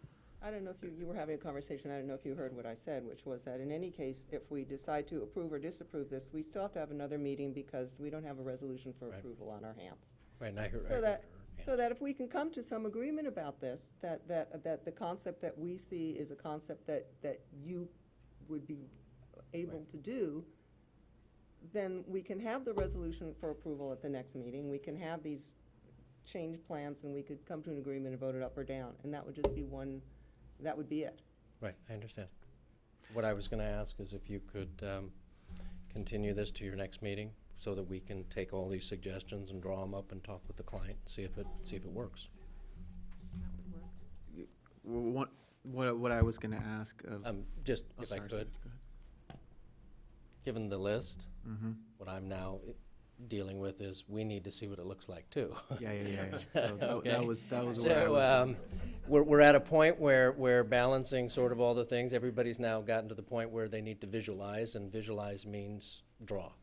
And again, trust me when I say I understood about half of the concepts. Some of the others just, I'm not an architect and I don't know what they mean. So, and I'm not gonna pretend to be an architect. That said, if you could just continue this to your next meeting, and we will draw it up, look with it, talk to the client. If it works, fly it to staff, to you. If parts of it do and parts of it don't, we'll at least be able to tell you why. But right now, I don't have that available. And I was gonna add, I don't know procedurally if it's possible, but if this can be an exhibit or something that then the applicant could view or not with staff. I completely understand exactly what you're saying. I know what it looks like too. Okay. Well, So- Well, to make it available in case. I could, That way there's no. I could work with Adele. Okay. And, if there's anything you want to share with me, I can make sure and facilitate that with Adele. We can, this is something that we can turn around in a very short period of time. If you're willing to continue to your next meeting, which is a couple of weeks away, Yeah. we will be back with drawings. Adele, do you think, My concern is there's usually a huge amount of time in between, and then fix this and do the story poles and, blah, blah, blah. It's so lengthy. Boy, we really got you in knots here. I'm trying to be myself here. I know. Everybody else is. We usually The simple answer is the client needs to visualize it. You need to visualize it. I think we finally hit that piece of common ground, and for tonight, that may be where we need to sort of say, okay, we've got that information. She understands it, thankfully. We need to get it drawn up so that everybody can visualize it. We need to go over it with the client. So if you just continue this to your next meeting, we'll do that lickety-split and be ready to roll. And as I say, we're going to be able either to do it or not. Parts of it probably yes. Parts of it, I mean, we're going to be able to at least give you some feedback and say, yes, this works, this works, this works, this doesn't, this doesn't, this doesn't, or it all does, or whatever. Okay? Danny, I know we usually have that first meeting for the plan, but I think we can fit this. Yeah, and if it is, the next meeting is October 2nd. It's always a quick turnaround when we're looking at revised plans, but, I'm hearing from Adele that, I think she understands what the commission has articulated. And, if we can look at a midweek next week, submittal, that gives you like Wednesday, that's the 24th. That gives me enough time, just enough time to be able to turn around and give it to the commission. But the earlier in the week, next week, the better. It's like Wednesday at the latest. But So that gives you how much time to turn it around? I'm giving the packet out by the end of that week, next week. So I don't have more time in order for the commission to have their materials. I believe we can turn it around, because I understand what it is. We may not have for you the 3D drawing and, you know, all of that, which I don't know how much that affects I you. think the most critical thing are the plans, what you have here. Bring that to the How about if plans had submitting it so shown the early. sort of if plans showed side-by-side floor plans that indicate how the shift Yeah. and reduction changes by way of, you know, showing the difference of the walls, Yeah. exterior walls being moved, so it's a diagrammatic. Right, so if we can have, you know, what we have now and then the change As so well we as, can as look well at as them both. height, if you were able to provide height diagrams that shows the difference between what we currently have and what would be. Oh, yeah, I'll give you the full elevations. I also want to make sure I understand the commissioner's intent. Your concern, it's really the second floor massing, am I correct? Yes. If somehow in the massaging of the second floor, we ended up having to add a little bit to the first floor, that does not affect, I mean, not by much, but that does not offend you in any way, or We're not talking about adding, so there is a way to reduce the mass of the second floor without adding. oh, no, not, So- I'm talking about in working out the stair, because it has to go all the way down to the basement. If somehow in working everything out, the first floor grew a little bit, would that be a problem? What do you say, I a don't- little bit? I don't understand. Oh, I don't know, a little bit, like, A staircase? yeah, because of the Is a staircase. little bit, you know, 20 square feet, 100 square feet, 50, what's a little, what's your order of magnitude, a little bit? Okay. I don't, I mean, a little bit. A, we don't know. Yeah. B, let's cross that bridge when we get there, because if we don't have to do it, then this is a moot conversation. I mean, what I'm gonna get at is this, look, I didn't work out all the details, and there are details. Right. Trust me, there's Right. head height issues, there's clearances, I get all that, you know, but in the time I spent to look at this, I didn't need to add a single square foot to the first floor, and I was able to reduce the massing on the second floor. Understood. So there is an exhibit out there that shows how it can be done. Now, the details, the devil's in the details, I get that, and there may be some shifting, but it can be done. So, I am with you, cross that bridge when we get there, but I don't think we'll need to. Right. Understood. But you're keeping an open mind, and if she comes back and offers you a very logical reason, and you go, yeah, I didn't think of that, then that's a possibility.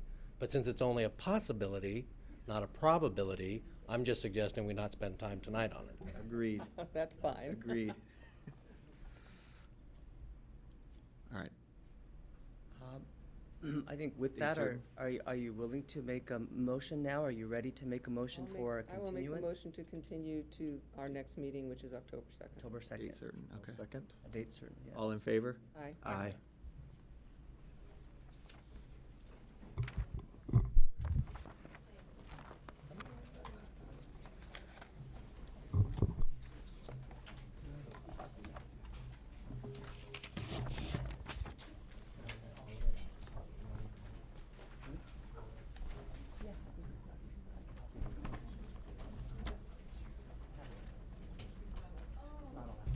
I'm just gonna set them in here.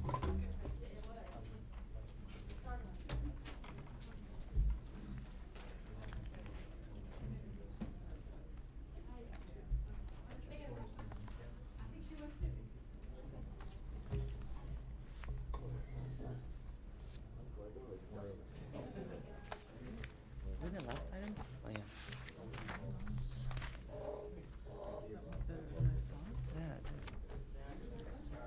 Yeah. Okay. It's 9:30. Oh, did he walk away with? All right, so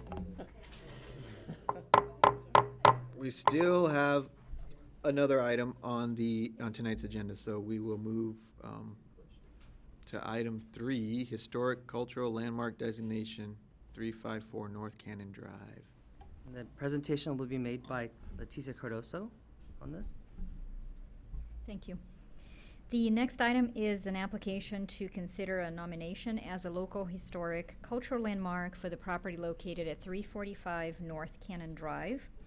The property owners, Rodney and Joan Spears, submitted an application to nominate their property as a historical cultural landmark. Pursuant to the municipal code, the city council may approve a request for designation upon recommendation by the planning commission if the property meets the required findings based on historic or architectural criteria.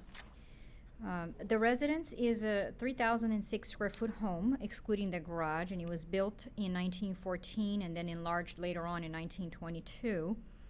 According to a fact sheet with information submitted by the applicant, the house was designed in the craftsman style by an architect by the name of F.L. Stiff.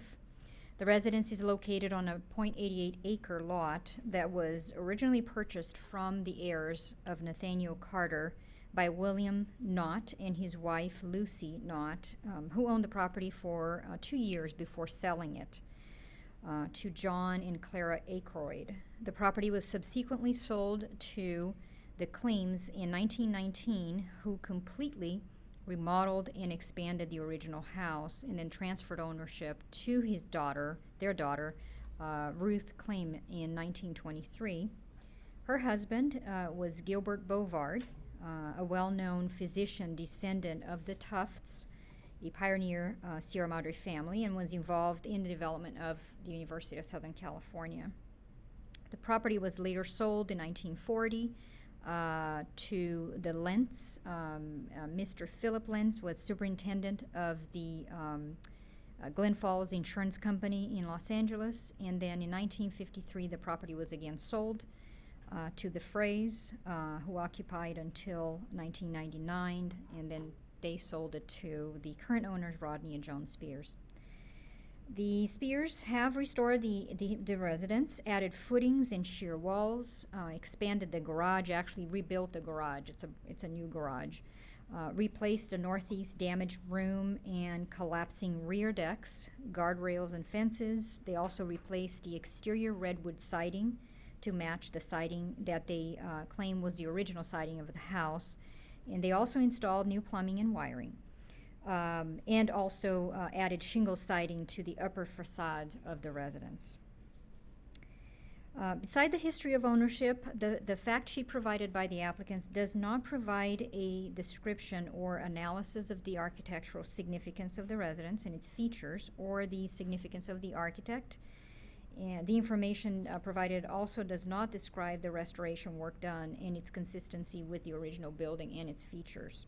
And the property, by the way, has never been listed in the city's historic cultural landmark register. There are some properties in the city that were listed at some point and then de-designated. This is not one of them. Pursuant to the Municipal Code Chapter 1782, a site may be designated a historic landmark by the City Council based on two findings. One is the architectural style is representative of the work, or is one of the few remaining examples of an architect's work or a notable builder, or embodies distinctive characteristics of a style, type, period, or method of construction, or is a valuable example of architectural achievement or innovation, such as the use of indigenous materials or craftsmanship. The site, number 2, is another finding, that the site is associated with local, state, or national cultural, socioeconomic, political, or natural history, events or persons significant to the history of Sierra Madre. In addition to those findings, there's also a finding required for consistency with the general plan. Staff finds that the nomination application lacks information necessary at this time to make the findings, based on a few reasons. The first one is that while it is a craftsman style home, The application does not provide information regarding the distinctive character-defining features of the residence that embody that style of architecture. The information that was provided was limited to a fact sheet, which did not include specific information regarding the extant architectural features of the residence that might have historical value. It also did not provide information on the builder or architect to determine whether the resident is representative or is one of the few remaining examples of a notable builder or architect. The significant features and owners information that was provided by the applicant lists a few existing features of the residence and work done to repair it, but it doesn't include information specifically on how the building was repaired to retain original architectural features and how they are considered distinctive of the craftsman style. The single the shingle siding added to the second story is typical of craftsman architecture. However, there was no evidence provided to verify that the new siding was consistent with the original. And staff was also not able to locate any original photographs of the house in the archives of the Sierra Madre Public Library to verify the information. And lastly, the fact sheet states that the house, if restored, will probably qualify for listing due to its association with the earliest days of Sierra Madre. However, while the evidence provided in a fact sheet shows that the owners were noteworthy and accomplished, they did not appear to be significant to the history of Sierra Madre. The environmental determination, the project can qualify, the nomination can qualify for a categorical exemption. Public notice was provided as required, and the alternatives before you tonight are to recommend approval of the request for historic designation, stating the reasons why the findings can be made, and direct staff to come back and provide a resolution for approval. Another alternative is to recommend denial of the request. The third alternative is to continue the matter and provide direction to the applicant for further information. Staff recommends that you continue the matter to allow the applicant to come back with additional information to substantiate the request for designation. And that concludes my report. Oh, by the way, I do have some photos of the property that I would like to show. These were provided by the applicant, and this photograph shows the condition of the property when it was purchased by the applicant.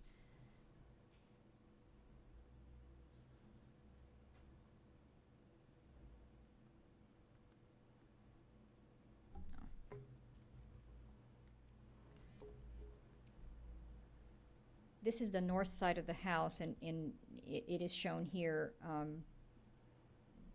with the shingles on the second story, and then the new siding on the first story as well. This is a photograph of just one of the French doors and the wood ceiling, as well as as you can see here, is the new siding that was done by the applicants. This shows the older garage that, according to the applicant, was not structurally safe, and they basically had to reconstruct the garage so that there is a new garage, as you can see here. And that was done by the applicant. Again, this is an older picture of the house when it was purchased by the applicants.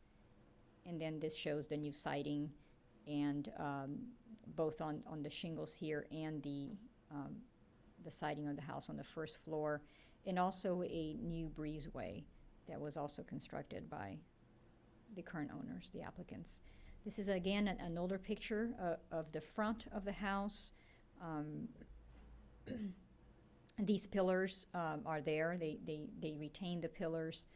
Again, there's some siding here. Can't do that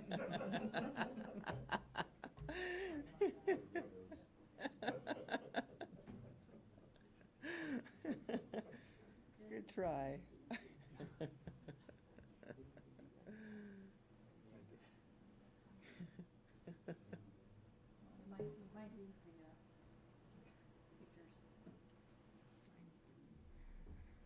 Okay. Again, this is now the house with the shingles and the first floor also, the siding of the house has been updated. Another picture of the house as well. I believe this is the south side of the house. And again, this is the more current picture showing the work that's been done. And here are just the findings that I mentioned earlier. So that's basically what I wanted to show you, the photographs. The applicants are here. If you have any questions, and I can also answer questions if you have any. Do we, yeah, to Leticia, go ahead. If we do this to a historic house now, I see they've got like a Home Depot shed there. Do they have to move that? Or they That's no longer there. Actually, that was an original picture. That's gone. Yeah, that would not be part of the historic designation. Just to make that clear, yes, thank you. So, Leticia, question for you on, it sounds like there's a lack of information or verification of some of the historical value of the home. Was there and I'm trying to think back, not too long ago, we had another project that came here, and there was a very thorough report prepared by an architectural historian, I think. Is there a document in this case, or is it just a fact sheet that kind of? The fact sheet is what was provided by the applicant. But not a detailed. Correct. document. That was the extent, yes. So, I'm trying to remember if what you're thinking about. Generally, don't we get more information that sort of says what the period of relevance is and that kind of information for this sort of application? That is often provided along with the application. That, this is what's representative of this period, this is the original, this is not original, these are the changes, and so we have more information exactly about what the historical period we're talking about is, because apparently this building was completely rebuilt in 1919 or 1923 or something. So that, is that the period we're looking at? I just think we need more information. And that's usually prepared by an expert of some sort. An architectural historian, correct, typically. So is that something the Spears have in the process of doing, or not? Or it was not submitted with the application. It is something that if you choose to do so, you can ask for it in addition to what was provided. Do you want to come up? Sure. Come up to the podium.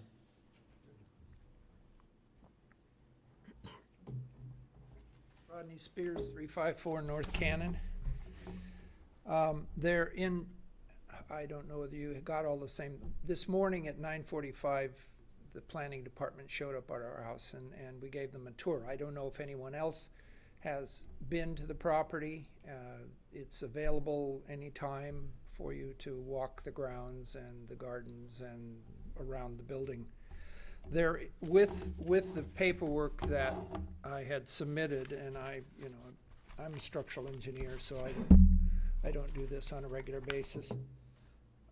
It is about a 3,100 square foot house on 18,000 square feet of land, 38,000 square feet of land, excuse me.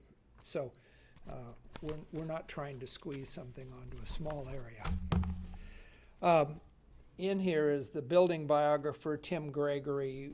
This was given to us by, I believe, Judy Webb had this report done for us about the time we moved in 2000. Yeah, there are a lot of things that we changed. We tried to find out what the second floor was originally covered in. You people have had to suffer through the structural segment of the architectural exam, and so I wanted to get the stucco off if possible, and no one seemed to know what was there originally. The second floor went on in 1922, and the first floor was 1914. The carpenter in 22 was wretched. Anyway, I was able to, when we took the stucco off, of course, then we could put plywood everywhere and then put shingles on, and it cut the seismic forces down by about half.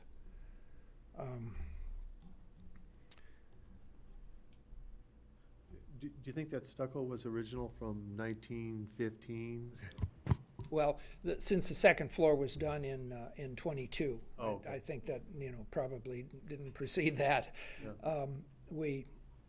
It took a while to lay out the foundations, because when they put the second floor on, they expanded the first floor by 3 feet, and as you crawled through the cobwebs and things to try and make measurements, you never could get the house and the foundations to fit until you found out you had 2 foundation walls side by side. Oh, yeah, yeah. How about the stonework in the front? Did you reconstruct that, or? No, the stonework, the only thing that we reconstructed, because the fireplace itself was broken at the top floor and it was just covered over with roofing. So we had a stonemason come in. We took it down to the second floor, tied it back in with straps. You can't see them. And then with reinforcing steel, build it back up above the roof and tied it into the roof too for lateral loads. Yeah. And I have to lay on the side of the bed that's closest to that fireplace. Did you happen to see, we had one of these Manish mentioned about 3 or 4 months ago. Did you happen to see the report that they hired an architectural historian to do for them? I did not. That thing sailed right through with a very positive crowd. It was incredibly comprehensive. And actually, I think we wound up in the library. It was such a good piece of history. I'd strongly advise you to contact that individual. He's local, and Okay, I think then he I could find solve out most of your problems. I'm sure he would be Yeah, interested we in have, your. we can provide a copy of that to you. It was like, really interesting. Not only was it completely making the case for the house, but it was interesting, and as we said, I think it was a nice piece of history for Sierra Madre, and I think if you got that out as part of your public hearing to people, I think you'd have a lot of people. I mean, people generally rally behind these projects, but I think that sort of told the whole story, and he was very, very good. Yeah, well, we used to have, while we were working in the gardens while the house was being rebuilt, we'd have people come by and salute us with their coffee cup first thing in the morning. So we figured it was something that people wanted. Yeah, but I think he'll solve a lot of these problems and questions that we I mean, I talked think about. we just need a little more information. Okay, just to let you know that by the time we finished taking care of a lot of things, the siding was pretty well destroyed. There was like 10% left, so we took the 2 sizes of boards. I think one's like 9 inches and one's 5 inches, like a shiplap, and we ran enough redwood to do the whole house. So it's not different. I mean, it's the same feature as was there. It just happens to be new redwood. How about the exposed rafters, the fascia boards? Those had to be replaced, probably. They were rotted in the first couple of inches. So what we did was we took the first 1x off, cut them shorter, and then re-roofed it. Yeah. So we got rid of the damage to that, and then now we have caps on some of the bigger beams out of copper to protect them. It's a fantastic remodel. I really applaud you for it. Thank in you. renovation. Yeah, the lady here does all the colors. I'm just black and white. That's amazing. I think that's the other thing that was really helpful in the last property that we reviewed, was to see your ongoing renovation plan and some of the expenses that are associated with it, so that, again, people understand that it's not just about the tax benefit of it, but it's about the monies that. Yeah, I don't want a tax benefit for it. I just, we'd like to do whatever we can to protect it from being leveled someday. We've seen enough of that in Arcadia. Yeah. What we just need is a little more information about Sure. about what makes it historical. Why, sort of why, the why information. Well, the best part is a glass of wine out on the deck at the end of the day. One more question. What about the windows? Any existing windows from? Most all of them are existing. We had to put in new cables. Yeah. You know, Wow. but there are a few, Joan had the idea in the middle of the night to take the stairway that used to go from north to south and ended up in the middle of the house, but also ended up in the dining room when you came down in your pajamas with everybody over. So we turned it around, and that way we put 2 new windows. It comes up to the north now at a landing, and then there are 2 windows that are new. Yeah. And then we moved some of the French doors from one location and the other so that they would be matched, and then had some special ones built. Okay. Well, I look forward to coming and seeing it. Please. I tried to find it this morning, but for some reason, I couldn't find it. I went down the alleyway, and I looked right on Cannon, and looks like an alley. Yeah, it's right at Cannon, then Cannon turns to go up to the canyon, Yeah. and Allegria comes in. We're right on the southeast corner. It's a gravel driveway that Really long. You don't live in the canyon, man, so it's kind of hard for you to find your way around. Yeah. If it's You're the not house, far, I'll give you a actually. tour. You're not You know, far. I'd like to say that any house that somebody's gonna work on in town, it's more of a labor of love than anything else. Yeah. And I'd like to say it's nice having something before us that's not talking about bulk and massing.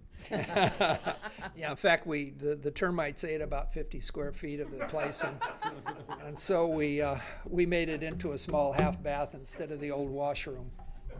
Well, thank you very much. We'll follow up on this. As I say, we got this morning, and I wasn't sure where we were yet, and we'll see what we can do we'll get a hold of the historian.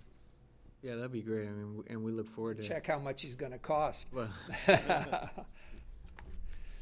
Very good. Thank you all. thank you. Thank you. So do we need a motion to continue this to a date not certain? I think we have to open Sure. a public hearing. Oh, Well, yeah. Hi, I'm Pat Alcorn, and can I just add that I think the environment, the part of the historical aspect of this is not the house alone, but the site that it's sitting on. It's right at the base of the canyon. It is conducive to everything that goes on in the canyon. So I think that would be a consideration too, would be actually the site itself. Thank you. Put up a sign that says gateway to the canyon. Salt ticket. Barbara Lee Klein, and I'd love to see them come back with a little bit more historical. I'm glad you asked the questions. You kept on going with so the windows, etc. I remember the hippie canyon, so I'm so glad that this house has been redone, and I think the names of Tuff and Carter is a good place to go ahead and start, and the indigenous materials that lead everybody to the canyon. So I know when I first got up this evening, I asked, what historical trackings do we have for the Hart Park house? Because really we don't anymore, but we're going to keep that historical. So now you see the back side of it. Here's a couple asking for the historical landmark. So I think with a little bit more input, they will be registered. I'm not going to mention the other person that was mentioned here tonight with her house being only half historical, but still on a register. So Sierra Madre gets kind of funny, and we have lost a lot. So I really look forward to having research done and more input and more insight by all of you so that this can be put into safekeeping for Sierra Madre, because we really have lost so much of what Sierra Madre really was all about. Thanks.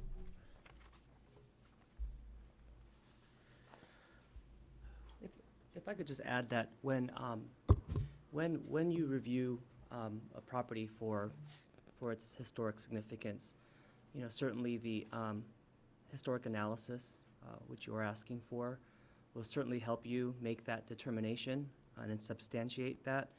I mean, it's often understood in an older building. This was erected in 1914. It certainly will go through remodeling, repair, even additions throughout the years, and it's important to have that record on file to really substantiate the historic significance.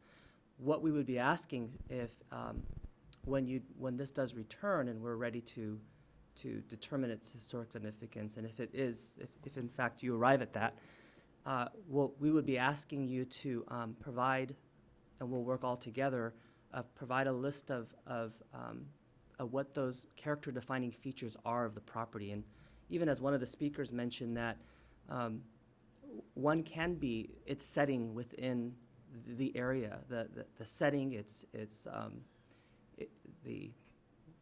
even the landscaping, even the front yard. And if you recall, when you've looked at previous ones, you've identified what you find are historically or character-defining features of that building. And so so I encourage you to visit it. You get a really good idea of the setting as well. So in addition to the home. With this particular designation, there is no tax benefit? There is no property tax favorability? One of the benefits of being on the local historic list is the potential to have to be on the Mills Act, which provides a tax benefit, but it's not automatic. So that's a separate application? That's a separate application in which they would be eligible for should they wish to do that. Does this come before that, or do they come? Are they No, they're totally separate things? You have to do this first. You have to do this first. Yeah, okay. Yeah. But it's that among, there are other benefits as well, in terms of permits and building permits are done as a Designation separate. currently on the table does not come with a tax benefit. No, that would be a separate. All right. Can I make a motion to continue to a date uncertain? I second that. All in favor? Aye.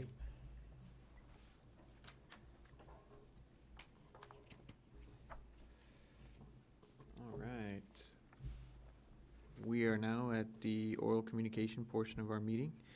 So for the audience, or those who are remaining, this is an additional opportunity for anyone to address the Planning Commission on an item not on the agenda. When addressing the Planning Commission, begin by providing your name and address, and keep your comments to no more than 4 minutes. Barbara Lee Klein. I'm only going to be persnickety because if the attorney picks up this tape for the, what are they calling it, the Carter property, since this is not on the agenda, I wanted to say, why not redo one story and just use tile that looks like it's wood and reduce the massing on the second floor? I'm just going off the wall here tonight because this was so out of order for a planning commission, and you guys, I congratulate you because you did a wonderful job. This was on the agenda. No, it was on the agenda, but giving them all the time that you did and all the assistance and help. And so I'm being off the agenda by saying I think they should redo their design altogether. See, I'm being kind of funny right here because they're asking for so much input. So if I can say, just build one story and make it all natural wood-like features to fit into the property, and they'll fly right through and not have any difficulties like they were. Because honestly, I was a little bit afraid that it was getting close to being brought into court. But you guys did a good job of bringing it back, and they did a good job of listening. But I mean, to me, this was a first. This was a You're first. speaking on something that's on the agenda. This is the time when you're not allowed to speak on something that's already been on the agenda. Oh, I Which is okay. I was the important- taking it off the agenda. No, you can't really take it off the agenda. Okay, It's an I agenda apologize. item. You can't speak And for that it. was my point. This was a really strange Thank you. planning commission meeting this evening. Yes, it was. All right, we will close audience comment and bring it to the Planning Commission. Commissioners? Well, just in the spirit of being repetitive, I have called the city, I have emailed the city. My wife has now retrieved 2 butane lighters that were left up at the top of Stonegate. Not the little ones that you light cigarettes with, you know, those ones that you light your fireplace with? Yeah, the long ones. No, also used for lighting fireworks, which we've also found up there. So I don't know what else to do. I've written, I've called, I've talked. If somebody drops a cigarette butt up there, or somebody lights a firecracker, or any of those things, that hill is gonna go up like a torch. So I just keep saying, please patrol it, please patrol it. It's not enough to go up there when they say, yes, when we call, they're responsive. That's too late. But we have picked up 2 butane lighters. I don't know why they're being left behind on the dirt, but I have a pretty good idea. And it's only gonna take one spark to light that hill on fire. I'll say it again. I'd like to speak to the issue of water. You're only allowed to water with sprinklers 2 days a week, either Monday and Thursday or Tuesday and Friday. And I think anyone who has a super green lawn is watering more than they're allowed. And we have a real water shortage here, so please, only water twice a week with your sprinklers. Might be spray paint. It might be spray paint, but I And think lots if of your lawn fertilizer. isn't, Lots if of your fertilizer. fertilizer, even if there's Yeah. not water, it still won't be that green. So- gotta water it in. Yeah, you gotta, Yeah, yeah. you well, still gotta no, water it. but, no, I have a friend that, down in Arcadia, he's only watering twice a week, and it's so green, but he uses a lot of fertilizer. Well, anyway, please save water. Please, please. I was just gonna reiterate, and you probably already have in your notes, but what Sean spoke to, is that something we can agendize or at some future later date? We can, yeah, we'll look at Your your schedule and consistencies. we'll begin with a discussion item and see where you'd like to go, but I did hear what his comments were and, We're gonna keep You have. talking it to death again. Yeah, but I'm not sure why we are. I mean, if we're gonna talk about it again, there should be a reason. I mean, I'd like to hear council's point of view on whether we're open to some form of risk for the agreed upon definition. I felt like we spent a year on that topic. Yeah, well, So, the only thing I have to say about it is, now we have somebody who is on the other side of the counter, who makes a living at building stuff, so he's looking at it from a different point of view than might have been when he was up here. Although I think John was on this. yes, when we talked about it. So, Let's put it to discuss.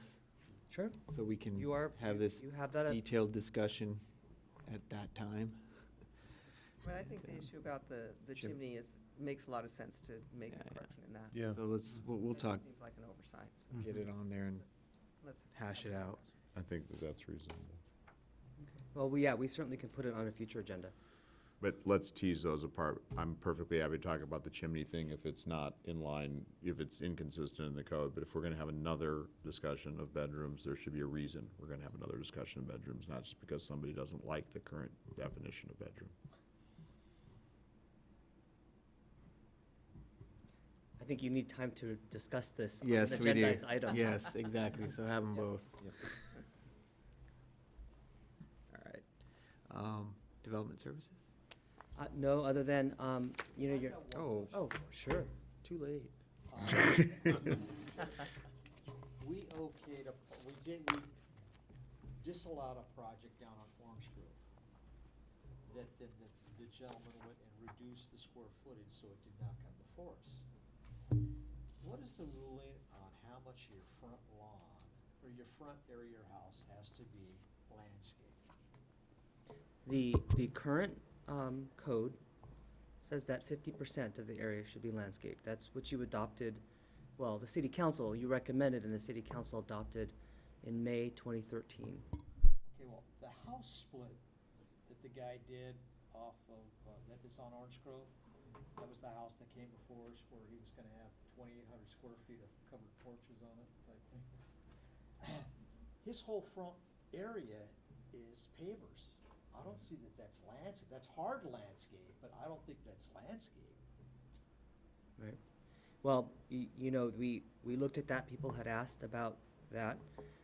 You did not have a standard when this application was submitted prior to May 2013.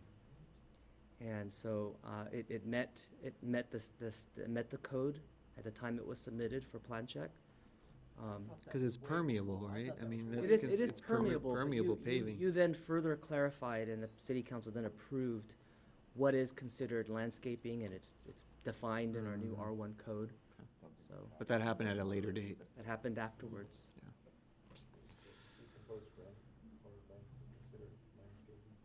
Yeah.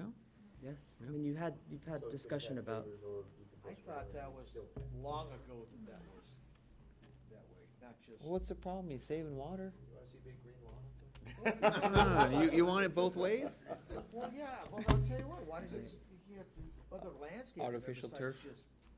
and that would be, this will be a good discussion later on, but, as we are beginning to look at water conservation practices, that whole idea about landscaping and, because again, it seems to be counter to saying that you need a certain percentage of ground cover, lawn, landscaping, trees. It seems to be a bit counter to, well, what then would be the acceptable front yard area and how you treat the landscaping when it comes to water conservation practice. And that, we really need to look at that In detail. in detail. I agree. All right. Now, development services? That's it, that's all I have. that's it. October 2nd is your next meeting. Did, sorry to bring this back up, but last time we had inquired about the area threshold. Is that on that meeting, or That is that? the 18th. That's the following. I think it's the 16th, yeah. That's the Thursday, the second Thursday.